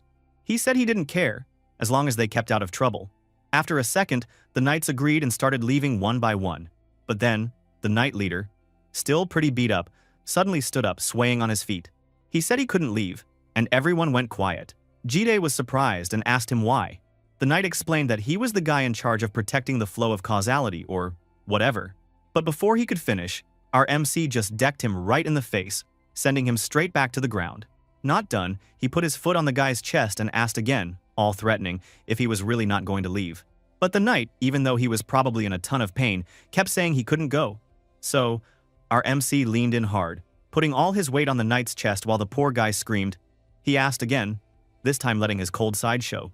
Was the guy really not leaving? But the knight, still gasping for air, just repeated that he couldn't go. His eyes were actually glowing under that helmet, and he said he just couldn't leave or abandon the dragons. Our MC looked over at the other knights in the back. One of them explained that their leader wouldn't listen, no matter what. Another called him slow and kind of an idiot for not taking the chance for freedom. So, they shrugged and peaced out, letting him do his thing. Our boy stood there for a second, thinking about it all. Then he let out a sigh and agreed to just accept the situation. He turned back to the knight, who was still on the ground, and said that, yeah, you probably do need this kind of stubbornness to be a real guardian. Then, just like that, he killed the rest of the knights, leaving only this guy behind. The knight leader was shocked, asking if our MC had really just been testing them, but Jite flat out denied it, keeping calm and cool. He admitted this knight was definitely different from the others and decided to ask what was making him so desperate to stay with the Green Dragon. The knight answered, kneeling in full armor, that he'd always been loyal to the Green Dragon clan. Our MC respected his loyalty, but pointed out that, honestly, he himself was way stronger, so what could the knight really do as a guardian? Then, out of nowhere, he actually smiled a little and told the guy he had a perfect job for him. Scene change, now we're in the hall, and the girls, Yoram, Gal, and Gyeol, are all hanging out. Our MC told the knight to greet everyone. He introduced the knight as the new janitor, while the poor dude just stood there, totally stunned, dressed in his full armor and a bright pink kitchen apron. Bro, he looked ridiculous. Look at how shocked this cool-looking guy is to be pointed out as the new janitor slave. Next thing you know, the knight is in the kitchen, washing dishes with pink rubber gloves on, sighing like his soul had left his body. He remembered confronting our MC about this, like, what the hell did being a janitor have to do with protecting dragons? He grumbled that he didn't get it at all and asked if this was just some kind of joke. But our boy just gave him the cold shoulder again, saying he already had dragon security covered and he'd made this job special so the knight could stay. Then he gave him a look so scary it could kill, warning him that if he couldn't even handle janitor work, he'd wipe him out for real. No pressure, right? So, the knight went back to scrubbing dishes, looking miserable and asking himself how he went from a big deal knight commander to the world's saddest dishwasher. Then, Bomb walked into the kitchen, wearing comfy clothes, and asked if he was the guardian from Khalifa. The knight got all flustered and freaked out, asking if she was okay, calling her Lady Green before catching himself. She smiled and told him it was just a small cold. He wanted to know why she came to the kitchen, and she said she'd heard he was the new janitor. She even told him the apron suited him, which made the poor guy freeze in embarrassment. With a soft little smile, she asked him to take care of them from now on as Mr. Janitor. That must have hit him hard, because he suddenly got super pumped and actually crushed a plate in his hand, swearing up and down that he'd make sure her hands never had to touch water and she could count on him for anything. Bomb just looked at the broken plate on the floor and told him, super calm, that those plates were really expensive. Man, what a way to start a new job. The next morning, Gyeol showed up trying on all sorts of outfits. One minute she was a blue bear, the next she was rocking a school uniform with a bright yellow bag, and then she went total goth with a black dress. Gal was hanging around snapping 100 photos with her smartwatch, practically shaking from excitement because, bro, she thought Gyeol was the cutest thing ever. While she was busy fangirling, she asked Bomb how she managed to get those amazing outfits for the girl. Bomb, feeling super proud of herself, said she ordered the clothes right after she got better. Then she turned to Gyeol, wanting to know if the little one liked them. Gyeol hugged her blue teddy bear so tight you'd think it was the last bear on earth, swaying back and forth all shy with this huge grin. It was obvious, even to Gal, that Gyeol was in love with dressing up, even if she tried to hide that smile. Then, out of nowhere, Gal turned to the new janitor, yeah, the knight dude, and asked which outfit looked the best on her sister. The knight, clearly trying to keep everyone happy, said Gyeol looked beautiful no matter what she wore. Gal was impressed and started teasing him about being such a smooth talker. I mean, not bad for a guy who was scrubbing glass yesterday. Meanwhile, Jite just watched quietly in the background, looking at them. Suddenly, our MC dropped a bomb on Gal, pointing out that she was still playing the guitar because of her finger wound. This totally freaked her out. She tried to play it cool, saying she only played a little, but everyone could tell she was sweating. Bomb, while combing Gyeol's hair, gently scolded Jite for being too harsh and explained that, come on, Gal just loved music. Jite insisted he wasn't being mean, but then switched gears and asked where Yoram was, guessing she was still holed up in her room watching TV dramas. The janitor jumped in, looking all awkward, and explained that he'd tried to clean Yoram's room earlier but got kicked out. He looked genuinely worried and said she seemed really pale and sickly. He remembered her straight up booting him out, so Bomb gave a strained smile and guessed Yoram probably just stayed up all night again. Our MC didn't say much, but you could tell he wasn't happy. He decided to check it out himself, so he opened Yoram's door, and bro, it was like walking into a dumpster fire. There was smoke in the air, cigarette butts everywhere, and empty drink cans all over the floor. Yoram was sitting there, looking rough, lounging in comfy clothes with a drink in hand and munching on dried squid. She barely looked at him, asking if he was just there to see if she was still breathing. Jide noticed a giant TV screen in front of her and asked if she watched this show all the time. She said yeah, and when he asked if she watched anything else, she said no. Right then, the show flashed to a scene with knights, and Yoram started complaining loud enough for the neighbors to hear about how terrible Season 7 was and how the fighting in it made no sense. Jite told her maybe she should just stop watching, but she just shot back with a sarcastic comment, basically calling him a genius for that idea. He wasn't joking around though, and told her seriously to come out because he wanted to talk. That actually surprised her. Next thing everyone knew, Jite gathered the whole squad in the living room, sitting there with Gyol in his lap, telling everyone there was going to be a deep cleaning session, right now. The three girls and the night janitor lined up on the couch, looking like they were about to get sentenced. Gyol was the first to freak out, asking why Jite suddenly decided to become Mr. Clean. Jite let them have it, saying, "Look, even if you aren't human, you have to live like one while you're on Earth." He called out Yoram and Gyol specifically for their nasty rooms. Gyol lost it, asking when he'd even been in her room, and tried to say her mom always told her not to go into someone else's nest without permission. Bomb smirked and said, "Didn't your mom also tell you to clean your room before living in it?" Gyol stammered and yelled that was beside the point. Our hero didn't care. He handed out cleaning orders like a drill sergeant, telling the janitor to handle the living room and kitchen, and making each girl clean her own room. Yoram groaned so loud it probably shook the walls, asking why they needed to clean when they already had a janitor. Then Yoram, being a total troll, wiped her gross finger on Gall's face and said she'd made that dirt especially for her. Gall shot her a look like she wanted to punch her and shrieked like she'd been hit by acid, jumped up, and said she hated dirty stuff. Yoram pointed and laughed, saying it was hilarious that Gall hated filth but still had a filthy room. Well, that makes sense. Anyway, getting bored, Yoram tried to ditch, telling the knight to clean her room because she was headed out to exercise. The janitor actually agreed, looking like a kicked puppy. Bomb tried to sneak out too, saying she'd already cleaned yesterday and had to go buy stuff for dinner, leaving Gall alone on the couch crying about how the family had grown and she had to work harder. Our MC just nodded and let Bomb go. But as soon as Bomb offered to cook, Jite's whole face changed. He remembered last time, when she put fish in purple rice and basically summoned a food disaster. He looked traumatized, but the girl only smiled and asked if he wanted anything special. The poor guy just told her to make whatever she liked, probably hoping he'd survive dinner. Then the scene jumped to Yoram's room, which looked like a garbage dump. The janitor stood there clutching his broom, his soul almost leaving his body from the shock. He actually thought the demon world was nicer than this mess, and finally understood why Yoram looked like a zombie. He noticed a pot in the room, but instead of a plant, it was jam-packed with cigarette butts. The poor guy wondered if she was trying to poison herself on purpose or something. He started cleaning, grabbing a trash bag and chucking bottles and cans inside. But suddenly, Jite's shadow clone showed up in a police uniform, stopping him with a death glare. The clone pointed at the metal can in his hand, then started giving him a full lecture about recycling, metal cans separate from plastic. Bro. He made it clear that even in Ascalifa, where the knight was from, it must be pretty backwards if they didn't know about recycling. Man, our janitor had a rough day. Anyway, looking at Jite in front of him, that's when the poor janitor started to notice something weird. There was this heavy aura in the room, like demon world energy, coming from the guy next to him. He finally realized, holy hell, this wasn't even the real Jite. This was just a copy, but it felt so intense that anyone could have believed it was the real deal. Suddenly, the copy glared at the janitor and asked why he was just standing there and if he planned to keep spacing out all night. Our poor janitor started shaking, bowing his head, and apologizing right away. Even if this copy had scary vibes, he still hates this fake-ass thing trying to be the real boss. Then, out of nowhere, the actual Jite opened the door and walked in. He caught his shadow clone in the middle of roasting the janitor. The clone got a little awkward but tried to play it cool, saying he was just giving advice because the janitor was a total slacker with no skills. Seriously, this clone had zero chill.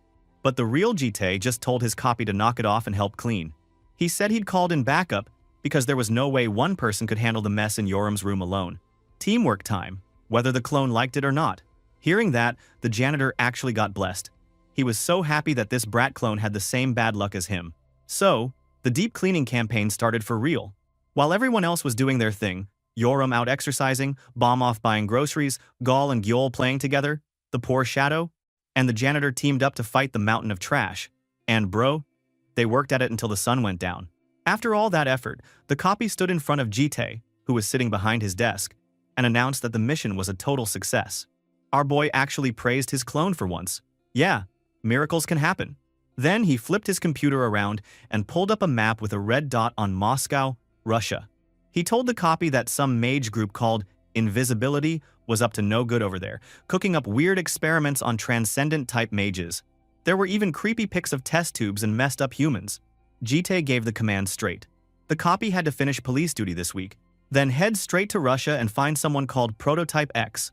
The copy didn't even hesitate, promising to get ready right away. Just as Jite finished giving out missions, the door swung open, and Bomb popped in with a massive smile, saying she was back.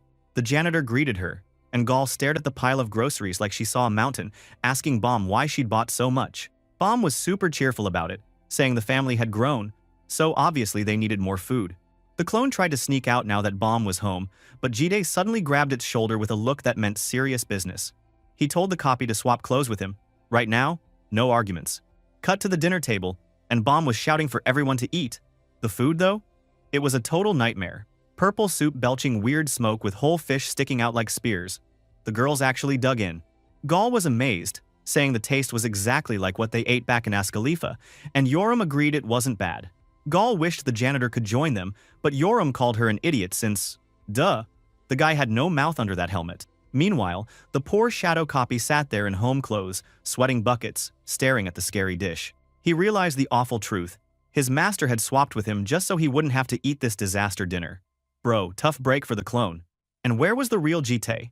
Yes, he was outside in the garden, dressed all fancy, enjoying the quiet darkness. He totally dodged the bullet and left his poor Shadow to suffer through Bomb's cooking again. That's cold, man.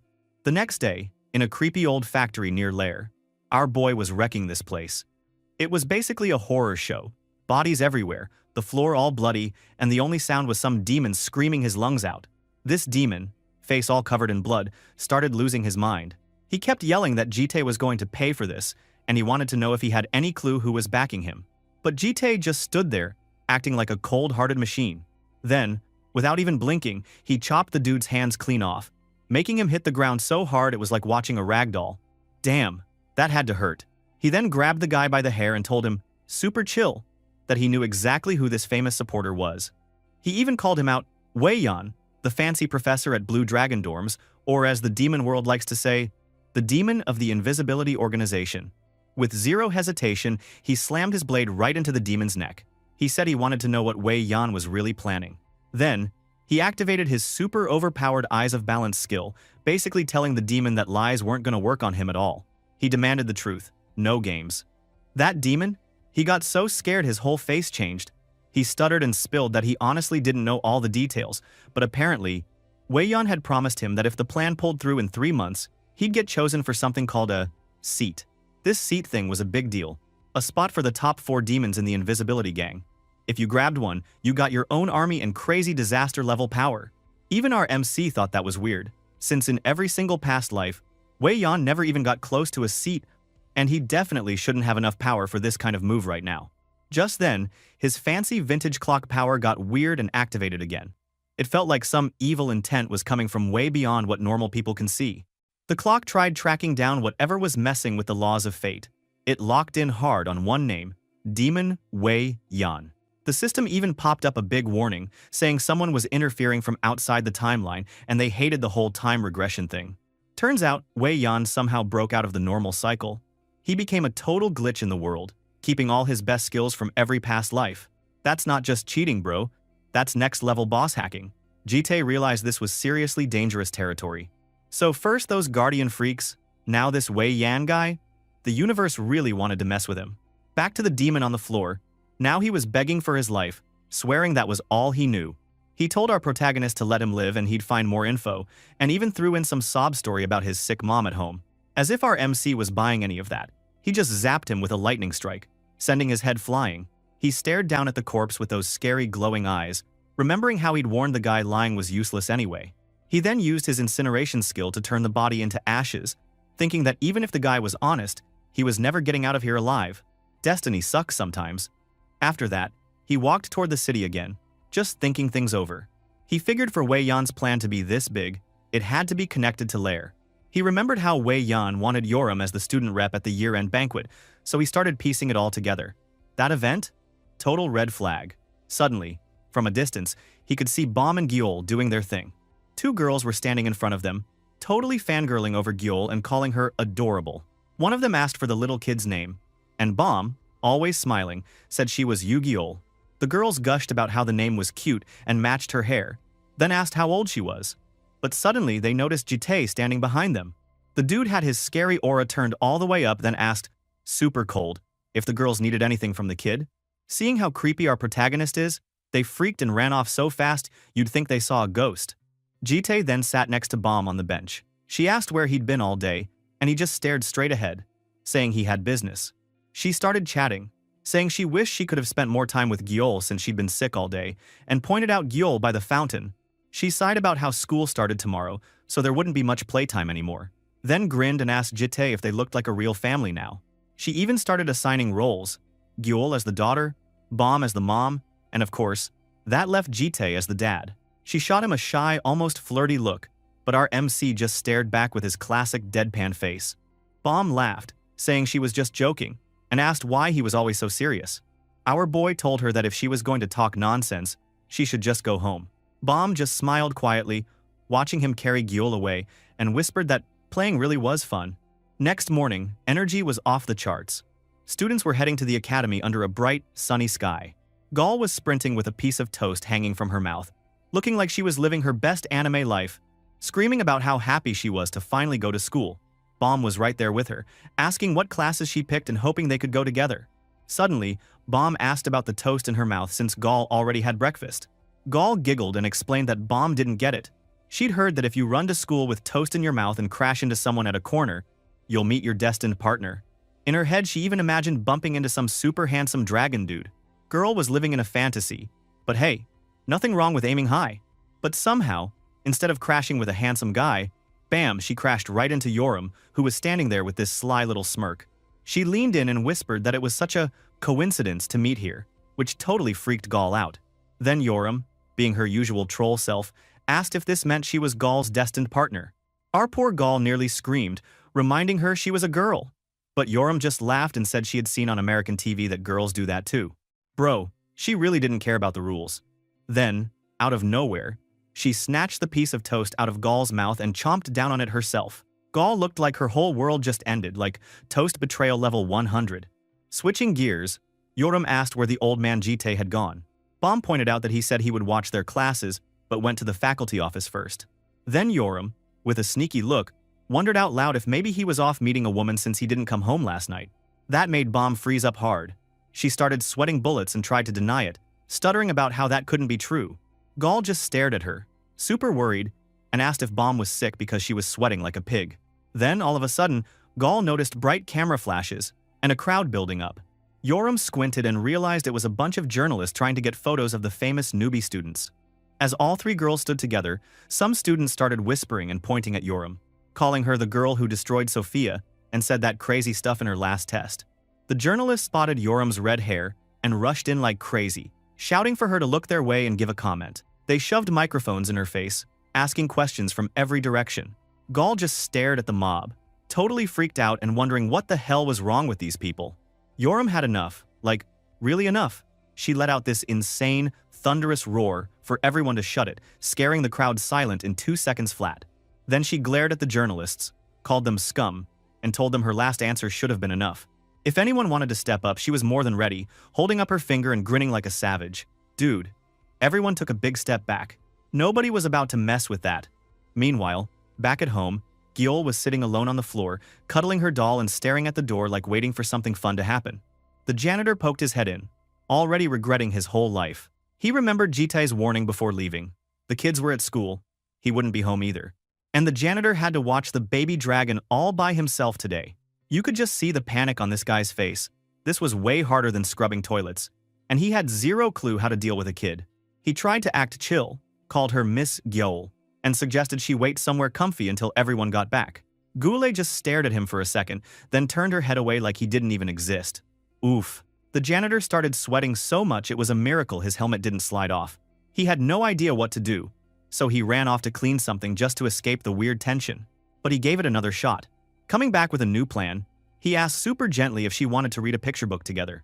That actually got Gyeol's eyes shining, finally. Something good. The janitor felt a little better and sat down on the floor in front of her, holding up a book called Dad is a Fairy. There was this cute drawing on the cover of a dad and daughter with fairy wings. He started reading, talking about how long ago, deep in the forest, Dolsun and her dad lived together. But this guy's brain was straight up broken from too much action. He imagined the forest as some nightmare monster island, not a magical place. He then read that the dad would tell Dolsun old stories every night, but then he imagined those stories were about bloody wars. He even decided, super serious, that the little girl must be a war maniac like him. Hearing that, Gyeol just stared at him, confused, probably thinking this dude was insane. He kept reading about how one morning, Dolsun woke up and her dad was gone. Instead of thinking he went to buy milk or something, the janitor immediately pictured the dad hunting for a new wife, like a prisoner of war situation, complete with dramatic kidnapping. He even said Dolsun should be happy about getting a new mom, while in his mind the woman was screaming in terror. Bro, that's not how fairy tales work! He turned to Gyeol to talk about Dolsun, but all he got was Gyeol shooting him the deadliest glare a kid could give.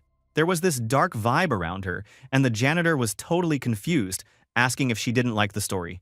Of course, dude. You are literally a psychopath. Our poor Gyeol must be so sad. Well, Gyeol didn't say a word. She just pointed her little finger at the corner of the room, like telling him to just shut up and don't bother her. The janitor looked away, totally lost. And then, she lay down on the floor, happily humming and staring at the storybook, while the janitor curled up in the corner, looking like his soul just left his body. That poor guy. Babysitting was not his calling. Meanwhile, at the academy, this super shiny black car rolled up. The driver jumped out to open the door, and out came a girl looking like she belonged in a magazine, not a training ground. This was Gong Juhai. Next in line for the whole Gong clan? Yeah, one of the 3 big sword-fighting families in Korea. But right now, all she cared about was her skin. The girl was complaining, putting on makeup and saying sword training sucked because it made her sweat, and sweat totally messed up her foundation. Girl had priorities. Looking around, she saw a huge mob of reporters and photographers near the entrance. Right away, she convinced herself they must be here for her. She even got all amazed, thinking maybe her fame was that serious. Her assistant, this nervous guy named Kim, tried to bring her back to earth, saying he really didn't think those cameras were for her. Juhai just spun around, staring at him like he'd insulted her whole family and demanded what he just said. She started fuming and wanted to know who else could possibly be interesting enough for the press to camp out here. Without waiting for an answer, she just shoved a photographer aside and marched in like she owned the place. And what did she see? Right in front of her, Gall and Yoram had just showed up. Juhai admitted, even to herself, that both girls were kinda jaw-dropping, like, unfairly pretty. But then she noticed something even crazier. Yoram was just chilling on top of a student, using him as a human chair while he crawled like a simp. Meanwhile, Gall couldn't believe what she was seeing and asked why in the world this was happening. Yoram, not even blinking, told her that the student wanted it. The student, dude, looked like a trembling puppy, nodded all excited saying he was her fan and didn't mind at all. Yoram just shot him a look, said his words were garbage, and kept acting like this was all normal. Right away, she took over the whole press crowd, saying she'd let each journalist ask just one question and threatening to leave if they didn't behave. Everyone got dead quiet, not wanting to test her. She pointed at a guy in a hat, and this dude went off introducing himself as someone from Taiwan TV, but Yoram cut him off in a split second for talking too much and moved to the next. That journalist just stood there, mouth open, not even getting his question out. Next, a French reporter asked how it felt to be the center of attention in the supernatural world lately. Yoram, not even caring, picked her nose and said it felt dirty, then moved on. Someone else asked about her fan club. Yoram stomped her foot hard on top of her human chair and called the fans a bunch of crazies. Ouch. Then a chubby journalist with glasses stepped up. He wanted to know what Yoram meant by those wild words she yelled at the Blue Dragon dorm interview. She looked him up and down in disgust, saying he already knew and even mocked his stink. But this guy wasn't giving up, asking why she chose those dirty words specifically. He tried to get all sly, hinting maybe there was something else behind it. Yoram leaned in real close with this dangerous smile and whispered if he wanted to do it with her. Now, the dude was totally confused and freaked out.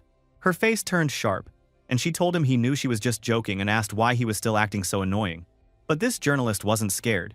He showed his teeth and said journalism was a filthy business, and hinted that if she played nice, he could be nice too. That's when she grabbed his shirt, warning him her patience was running out, but Gall tried to calm her down, yet nobody was listening. The journalist, seeing the camera still recording, decided to push things further. He whispered that he'd just write whatever he wanted if she stayed stubborn. He even threatened to publish a headline saying she asked to sleep with him, telling her to say whatever she wanted. Bro, that was a mistake. Yoram lost her mind and screamed she was going to kill him with her bare hands, throwing a punch at his face while Gall yelled in pure panic. But just before Yoram's fist landed, a big hand snatched her arm. Guess who? Our boy Jite finally arrived. Gall was so relieved she almost cheered when she saw him. Jite just looked annoyed, saying they'd already pulled him into a mess the second he got there. Yoram started yelling, trying to explain the journalist was the real problem, but he didn't care. He picked her up like a sack of potatoes and threw her over his shoulder. Yoram started hammering his back with her fists, demanding to be put down, but our boy just said the interview was over, ice cold. Then he turned to the shaking journalist with these terrifying eyes and warned him not to write anything about what just happened. And bro, the pressure came off him like a storm, so intense the camera's glass literally shattered and the journalist hit the floor, wetting his pants in total terror. Even Yoram, hanging over his shoulder, just stared at him in shock. Our man wasn't playing around. Jite then walked off carrying Yoram, telling Gall to hurry up or they'd be late for class. Meanwhile, Juhai stood back, her eyes wide, and asked her assistant if he saw that crazy scene. The assistant said maybe they should find out which family the girl belonged to. But Juhai has a different thing in her mind. She just looked at Gall and asked how the fuck her chest is so massive. Bro, I lost my words. Even Assistant Kim only face-palmed. Next scene, everyone's in the lecture hall. Professor Kai showed up, standing tall and serious. He introduced himself as the swordsmanship professor and said today's lesson was about the history of swordsmanship and the right attitude to have toward the sword. But Yoram, sitting next to Jite, rolled her eyes so hard they almost fell out, calling all that attitude talk boring and asking when they'd finally get to fight. Our boy was surprised she even stayed for the boring part, but Yoram just shrugged, saying she was used to watching boring dramas to the end anyway. She let the real truth slip. She wanted to get stronger and crush that armored guy Javier herself one day. She asked Jite why he picked this class to sit in with her, instead of following Baum or Gall. And he just told her the answer was something she already knew better than anyone. He was sure the red-haired dragon was going to do something crazy again if he wasn't nearby. But Yoram said she had been totally chill lately and claimed she was innocent. Bro, not even 5 minutes passed since she almost punched that journalist in the face. Of course, our hero called her out on it, reminding her how she almost decked the reporter just now.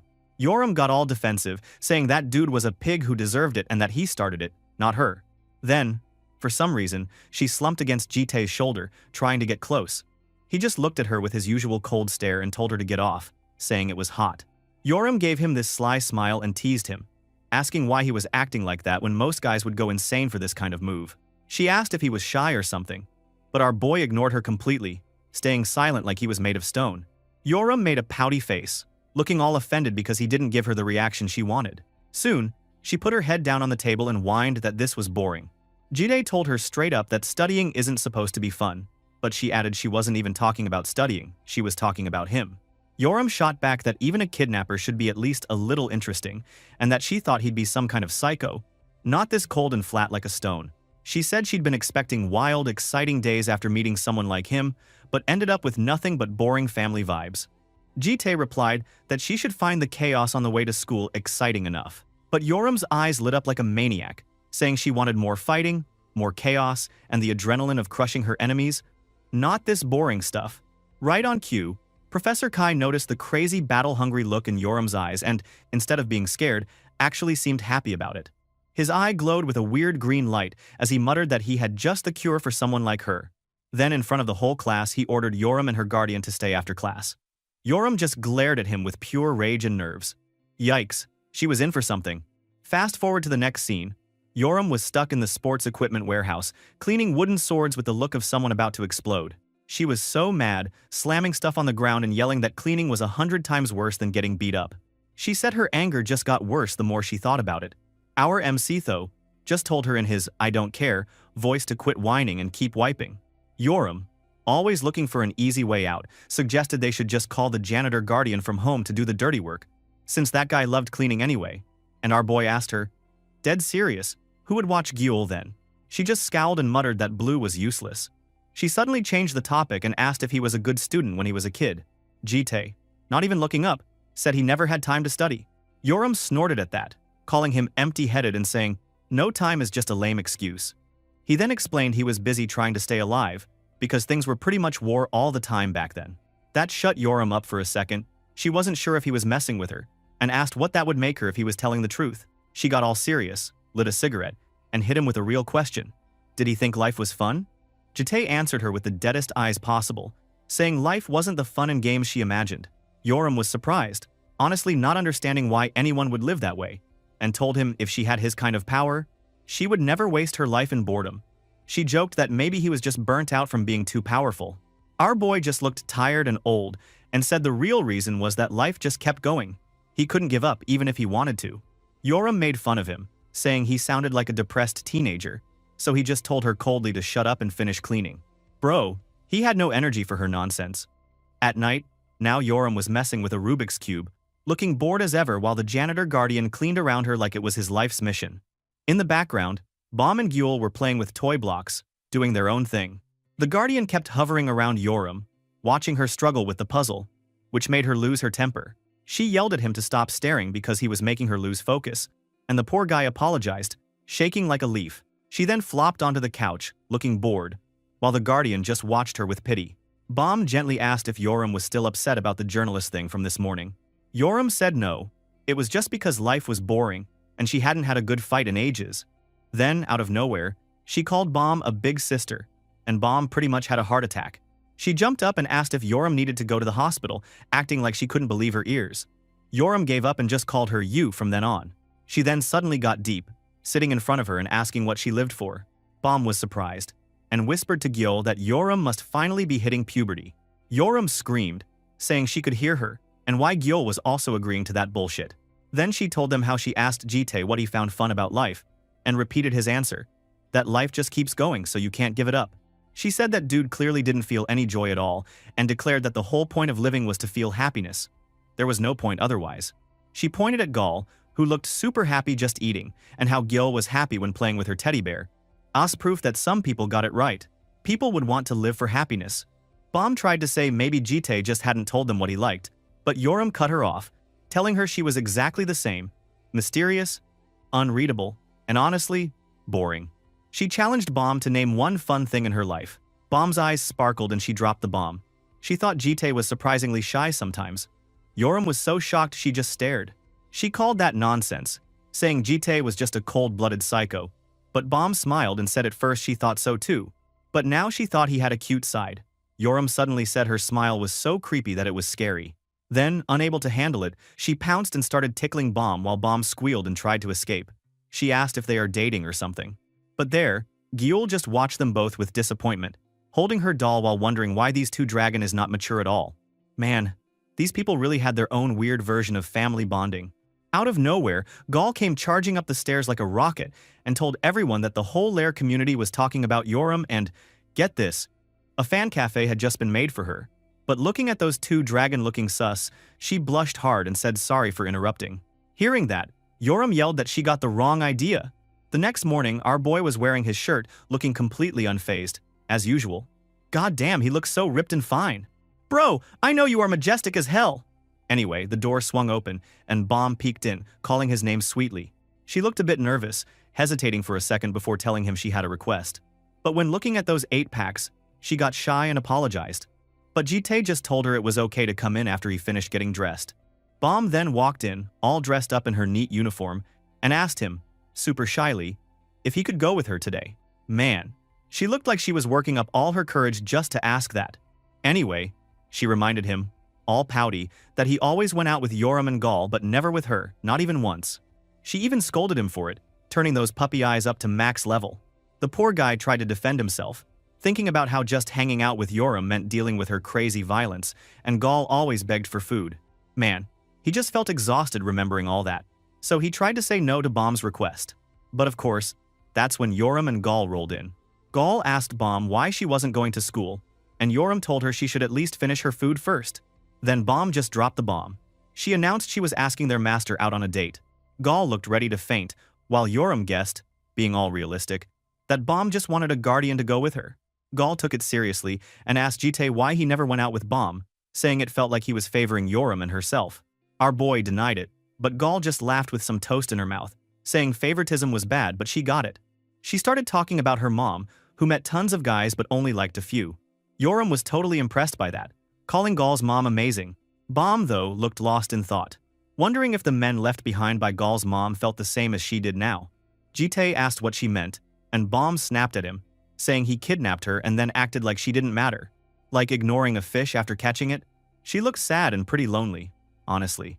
Yoram stepped in, saying she understood why our protagonist always watched them since trouble followed them around, but this time, she promised not to cause any problems and asked him to go with Bomb. She reminded him that he couldn't babysit them all forever. Our MC thought it over and finally gave in. Hearing that, Bomb was so happy, then winked at Jite like she just won the lottery. Bro, I think she really likes our MC. Fast forward, and now they were at the academy in this big fancy hall filled with students. Staff nearby whispered about Bomb's beauty and how she crushed the interview with a perfect score. Some of them wondered about her family, and one jerk made fun of the U family name, calling it low status. Bro, what a snob. Our hero just sat there behind them, overhearing everything. Class ended, and the teacher announced the start of social dance training. Everyone looked like they would rather eat dirt than try that. The teacher teased them about being shy, saying they needed this because they'd have to dance at high-class events for their families. She basically said the real embarrassment would be if they didn't know how to act in a fancy setting. Then she told everyone to find a partner. Suddenly, the whole room turned awkward, with kids trying to look cool while finding a dance partner. Now here's the funny part. People were shocked Bomb didn't have a partner since they thought every guy would be lining up for her. But she stood alone, like she was surrounded by some invisible wall. People whispered that she just seemed untouchable, like even trying to talk to her was scary. The professor noticed Bomb was still solo. Bomb, a little nervous, admitted that she wasn't exactly popular. The professor, being nice, offered to partner up with her because she was so pretty. But then Bomb surprised everyone by asking if her guardian could be her partner instead. The professor was so stunned she just agreed. And then Bomb ran at Jite so fast it was almost a blur. Then, she held out her hand, basically dragging him to the dance floor. He looked kind of annoyed and admitted he sucked at dancing. Bomb gave him these big, watery eyes, begging him not to ditch her now. Our MC had no choice. He just sighed and gave up. The dance lesson started. The professor told everyone to hold hands and follow the rhythm. Jite stood in front of Bomb, who looked away, all shy, while he actually trembled a little. She noticed how awkward he was and asked if he was embarrassed to touch her.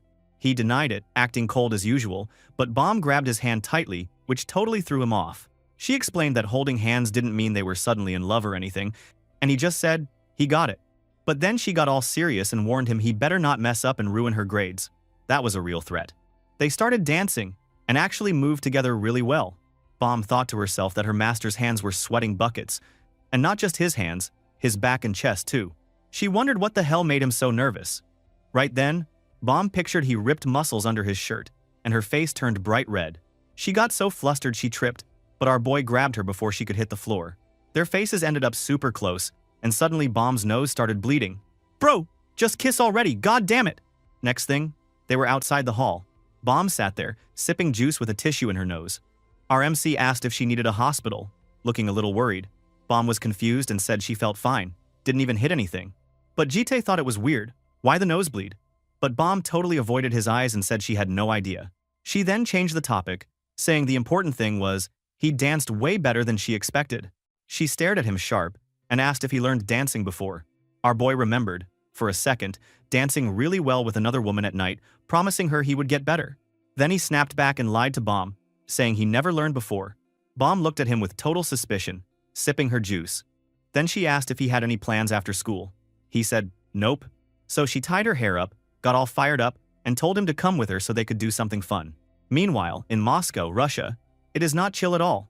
There's some kind of creepy demon lab run by the Invisibility Gang. Sirens are howling, and the place is seriously freaking out. Scientists are running around, slipping on blood, and one of them is cursing out loud about how everything went to hell. Total chaos. One lady, a researcher with some obvious demon vibes, is sprinting through the halls, just desperate to get out. She's panicking, asking herself what kind of monster just showed up and started wrecking the place. She finds a door, tries to get through, but it's locked. She's not stupid. She already knows there's no way their weak security can stop whatever is coming.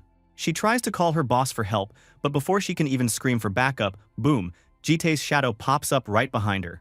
Our MC, looking cold and scary in all black, asks her where she thinks she's going in such a hurry. The poor woman freezes. She's shaking, stuck between a killer and a dead end, and just blurts out, asking what the hell he wants from her. Yuji's eyes go all blue and glowy. Yeah, you know it's about to get dark. He just asks her straight up if her boss is searching for something. He's especially interested in something called Prototype X, some next-level demon weapon. The lady refuses, freaking out even more, and screams she'd rather die than snitch. Our boy doesn't mess around. His shadowy hand shoots out and grabs her by the throat. While shadows swirl around, he comments, cold as ever, that demons always show their true colors when they're about to die. He looks right in her eyes and thinks to himself how, when the pain gets real, these demons go from pretending to be human to looking like broken puppets. Seriously, not pretty. He lifts her up and, with this creepy sarcasm, tells her she gets to dance alone under the moonlight. Man, that's brutal. After killing the demon, our boy stood over her dead body, blood dripping from his hand. Suddenly, he called out for his master. So this is the shadow? Dude, he looked 100% real. Anyway, the shadow report to Jitae, saying it found out Prototype X already been moved to the big boss's HQ, and this was going to be difficult. Since this new prototype is a girl, unlike the last timeline, Jitae then orders the shadow to put on a disguise as the researcher he killed earlier and sneak into Invisibility's main base to find out what Prototype X really is this time. The shadow agrees, all loyal, and gets ready to go undercover. Now, the story just jumps right back to our hero. He was sitting in some kind of clothing store, waiting. This Prototype X is a demonic human, possessing the strongest human it has eaten after combining a lot of different kinds of demons into one. The longer this shit survives, the more humans it gathers, growing into an increasingly dangerous being. For that reason, our boy always kills this Prototype X the first time in every regression. But this time, the information is different from the previous regression, making the search extremely difficult. Even the vintage clock explained that someone sent the malice and deviated the world's timeline. Well, it doesn't matter. He would kill that X and never let anyone disrupt his daily life. And now somehow, our boy was dealing with another kind of danger. Bomb, the green dragon girl, calling him from behind a curtain. She wants him to look at something. So he turns around, probably expecting something basic. Yeah? Nope. Bomb struts out in a seriously bold black swimsuit with a see-through cover, grinning and asking if it looks good. Bro, this girl is a menace. Of course, Jitae looks away and asks what the hell she's doing. Bomb laughs, all casual, and says summer is coming so she wanted to buy a swimsuit. Then, get this. She invites him to come inside the curtain to check it out close up, since he can't see well from out there. Our boy is like, is this that fun thing you wanted to do? Because if so, wow, what a prank. Bomb just pouts, saying it's super fun for her. Jitae warns her, real serious, not to get too weird with her jokes or else she'll see his bad side. He was not playing. But Bomb just keeps up the teasing, and when they leave the store, she hums and asks if she should just buy that swimsuit. Jitae tries to change the topic and tells her if she's done, they should head home. But Bomb suddenly gets serious and reminds him the real reason they came out, buying gifts for the other dragon girls. Our hero is kind of surprised. Gifts? Bomb explains that Gyul's old teddy bear is basically torn at this point, so she wants to get her a new one, plus gifts for everyone else too. Our boy asks what she's thinking for the others. Bomb says Gaul only ever buys clothes and doesn't care about anything else, so she's getting her a nice wallet for when she starts hanging out with friends. For Yoram, Bomb says she asked her yesterday, and Yoram wanted something she saw in a movie, but honestly, it sounded kinda odd. So Bomb suggests they split up. She'll find Gaul in Yoram's presence, and he should pick out the new teddy bear for Gyul. Our boy agrees right away, probably glad to escape the swimsuit madness for a minute. As he leaves, Bomb looks after him and wonders if it was really okay leaving gift duty to someone like him. Even she seemed worried, bro. And now, our boy walks into this toy store. The girl working behind the counter is bored out of her mind, until she sees him. She looks him up and down and thinks, damn, this guy must be late 20s or early 30s, tall, built, and honestly straight up handsome. She notices there's no girlfriend with him and figures he has zero clue about what to buy for kids. Her eyes light up. She thinks she's about to hustle an easy target and make some cash, so she greets him all sweet, asking how old the kid is. Jitae, holding the teddy bear, says the girl is about 4. The employee just loves this, claps her hands, and says that's the cutest age, then asks if it's his daughter. Our MC says, nope, she's just a kid he knows. The employee tries again, guessing he's the uncle, and gives him props, saying not many uncles bother picking out presents themselves. She acts all confident the kid will love it. Our MC just stared at her, but she was already on her sales mission, showing off all these roleplay toys and saying that playing hospital games with the kid would make them best friends or something. She even tried to hook him up with a doctor set and said there was a 10% discount if he bought it with the other sets. Classic sales move. Now Jitae was just standing there, but as soon as he imagined little Gyeol in a nurse outfit, he caved. Dude agreed without thinking twice. The employee was loving it, probably thinking she just won the lottery. Next thing, he was carrying this crazy mountain of boxes and gifts, following the employee to the counter. She told him not to worry. The price might look big, but it was all for the kid's emotional growth, and he would totally thank her later. At the register, she asked if he'd pay by card, and Jitae said yes. But when he handed over this black card, the kind only super rich people have, she nearly lost it. Suddenly, she realized why he'd just nodded and bought everything she suggested. In her head, our boy went from clueless dad to some kind of hot millionaire. She started wondering if maybe he was married, and she even started thinking about making a move. So she tried to pull it off all shy and asked him if he had a girlfriend. But before he could say anything, Bomb popped up out of nowhere, grabbed his arm, and called him out. She stared at the pile of toys and asked in shock if he really bought all that stuff. The employee immediately got disappointed, thinking Bomb was his girlfriend, and she gave up on her dream right there. Bomb wasn't impressed. She wanted to know why Jitae bought all this random junk when they just needed a doll for Gyeul. The employee finally realized, oh, maybe Bomb was his little sister. She tried to save the sale, saying the kid might need time to get used to these toys, but Bomb totally shut her down. Her whole face went dark, and she gave off this scary vibe as she told the employee that she already said Gyeol doesn't like these kinds of toys. She then picked up a simple teddy bear and said this one would be best because it looked like the doll Gyeol used to have, so she wouldn't get confused. At that point, Jitae admitted that was the doll he meant to buy in the first place. Then Bomb turned to the employee with the brightest smile and asked if they could get a VIP discount on just this bear instead. Next thing you know, it's nighttime at home and the girls are going wild over the gifts. Gal and Yoram were basically screaming as soon as they saw the presents. On the floor, there were all these luxury gift bags and the new brown bear sitting on top. Gal was dancing around, happy tears in her eyes, holding her brand new wallet and saying she loved Bomb and Jitae even more now. She said she always wanted to buy that wallet but never dared. Yoram was standing with her gift bag and Gyeol was looking at her new bear like it was pure magic. Gal asked Yoram what gift she got, since Gyeol got the doll. Even Yoram had to check what was inside her bag. Turns out, she had actually gotten adult toys, just like she'd asked for. She was holding a pair of handcuffs and a whip, and had this straight-up demonic grin on her face. She called Gal monkey, and told her to come closer and try something, but Gal noped out so fast, running away in total panic. Yoram chased after her with the cuffs, and Gal was screaming for help like it was the end of the world. Honestly, sounded like a horror movie in there. Meanwhile, our boy just sat on the side, holding little Gyeol in his lap. She hugged her new teddy bear and looked so happy, our boy could finally relax for a second. Bomb then came over, holding a small box and told him to take it too. When he opened it, he found a navy blue tie inside. She said she got it for him because he always wore the same old tie to class. She promised that when she made her own money someday, she'd buy him a whole new suit. So he thanked her, all quiet. Then he asked if she bought anything for herself, like he told her to, and Bomb said she did. He wanted to know what it was, but she just smiled that sneaky, bright smile and said she'd show him later. Suspicious, right? Girl was definitely up to something. A few weeks passed, and the scene jumped to the janitor opening the room door. The guardian found Jitae getting dressed and ready to head out. Our boy told him straight he'd be gone for about 3 days and that the janitor needed to watch over Gyeol while he was away. The janitor asked if he was traveling far, and our protagonist said yes, adding that Yoram was coming with him. Then the story jumped again to a big, busy square full of students. Some huge event was starting. The event was a combat simulation against demons, and all the kids were walking around in groups with sci-fi gear everywhere. This purple gate appeared, and someone explained that it was a survival training inside a virtual dungeon for 3 days and 2 nights. The students had to move in teams of 3, and the guardian would give orders as the operator, just like real monster raids. And now this operator job is Jitae's new job, so he put on his headset and got ready to be the operator. Yoram just laughed at the nervous kids, saying they looked terrified and wondering if any of them had ever seen a real fight before. Jitae warned her not to be overconfident, but she just shrugged it off like she didn't care. He kept reminding her that this wasn't a solo mission and she needed to find a team. But Yoram insisted she'd only team up with people she actually liked.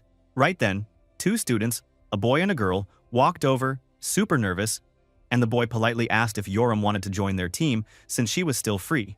Yoram, being Yoram, just blew up at them, called them losers, and told them to get lost. But our boy stepped in and asked their names. The boy said he was Hisaki Sojiro, and the girl said she was Kim Jin. They both bowed and promised to do their best and not drag her down. Yoram screamed at them again, still trying to chase them off, but Jite just said, "Understood," into the headset, accepting them as the team. Yoram couldn't believe it and yelled at him, saying she never agreed. But he just shot her a cold look and told her if she didn't like it, she could go join another team. In the end, she had no choice. So she grumbled and called the whole thing a pain, but she went along anyway. Man, teamwork really is hard for some people. She then welcomed them, and let's just say her welcome was not very friendly. She told them straight up that if they got in her way during the fight, they would basically be dead meat. Poor Hisaki just started stammering and actually thanked her, but the dude didn't even finish before Pain smacked him from behind. Out of nowhere, this shady-looking guy with blonde hair showed up and smacked him on the head so hard the kid nearly cried. This punk called Hisaki a loser and reminded him about some old threat, something about killing him if he got in the way again. Hisaki just apologized, shaking all over. Meanwhile, Jin just stood there cold as ice, so the punk got annoyed. He asked her why she was being so quiet while her boyfriend was apologizing for both of them. Then, being a total jerk, he grabbed her hair and yanked her head up. Jin only glared at him, not saying a word, just giving him that silent death stare. The punk's friend tried to tell him to chill out because the guardians were around, but the punk, whose name was Johnny, just sneered and said adults didn't care about these orphans. Johnny kept messing with Jean, telling her to lift her bangs because she looked all gloomy, and tried to force her to do it. But this was the wrong move, because Yoram stepped in with that scary look, wanting to know what he meant by orphans. Johnny totally froze up. He immediately realized just who this red-haired girl was. That's right. He recognized Yoram as the crazy bitch of the Blue Dragon dorms. Yoram repeated her question, her voice getting sharper and scarier by the second, demanding he explain. Johnny was sweating bullets now. He remembered all those warnings from his family. Basically, the elders had told him to stay far away from Yoram unless he wanted to lose all his teeth. So, trying to keep his cool, Johnny explained that orphans were students at Lair, who didn't have a guardian. Then he shot a smug look at Hisaki and Jean and said it was just another word for loser kids, with no one to protect them. Yoram finally got it. She realized her team was so weak because they were basically the beggars of the school. She muttered something angry under her breath. She was not happy about being stuck with these two. Then Johnny got even dumber. He put his hand down on Yoram's shoulder like they were old buddies and told her she should ditch her team and join his instead. He said they'd even make room for her, but his own teammates were not happy about that. Well, Johnny was actually thinking that even if Yoram was insane, her power made her a great ally, so he wanted her on his side. Bro, this stupid-ass blonde was messing with the wrong girl. Yoram just stared at him, quiet. Johnny thought she might say yes and maybe she was just as nuts as he was. He was about to start celebrating, but then, bam. Yoram punched him right in the face. Not even a warning. Everybody lost it. His friends, her teammates, even Hisaki and Jian just stood there totally shocked. Yoram brushed her shoulder off like she was wiping away trash, and then glared at Johnny, who was now holding his face and groaning. She asked him if he wanted to die and told him off for putting his dirty hand on her. She said he must be nuts if he thought they were even close.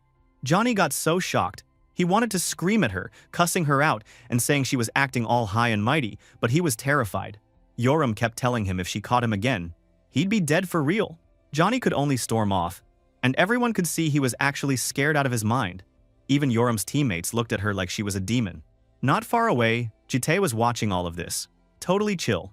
But before things could get any messier, the school's big announcement blasted over the speakers, saying all students needed to get ready. A huge gate appeared, and Professor Kai showed up to explain the rules. The guy said everyone would split into teams and start from different places in a virtual dungeon. He said there were points for every action, activity, kills, deaths, even damage, and rankings would be shown live so everyone could see. There was a super important rule. If someone died, they'd respawn somewhere else after 3 hours, so everyone had to be careful. Oh, and the dungeon was called the Ant Tunnel. In the end, the professor wished them luck and told everyone to get moving. So, Yoram and her team went through the gate into the dungeon. She looked around, pretty impressed by how real it all felt. She was pumped, ready to start bashing people right away, but Jian stopped her, worried if she even knew where to find the other teams. Yoram just said if they ran around, they'd run into people for sure. But Jian was not having it, she explained. They couldn't just run all over the place since they didn't have Yoram's speed or stamina. She warned that going wild could get them ambushed from behind. Yoram rolled her eyes and made fun of her, thinking Jian was just showing off how weak she was.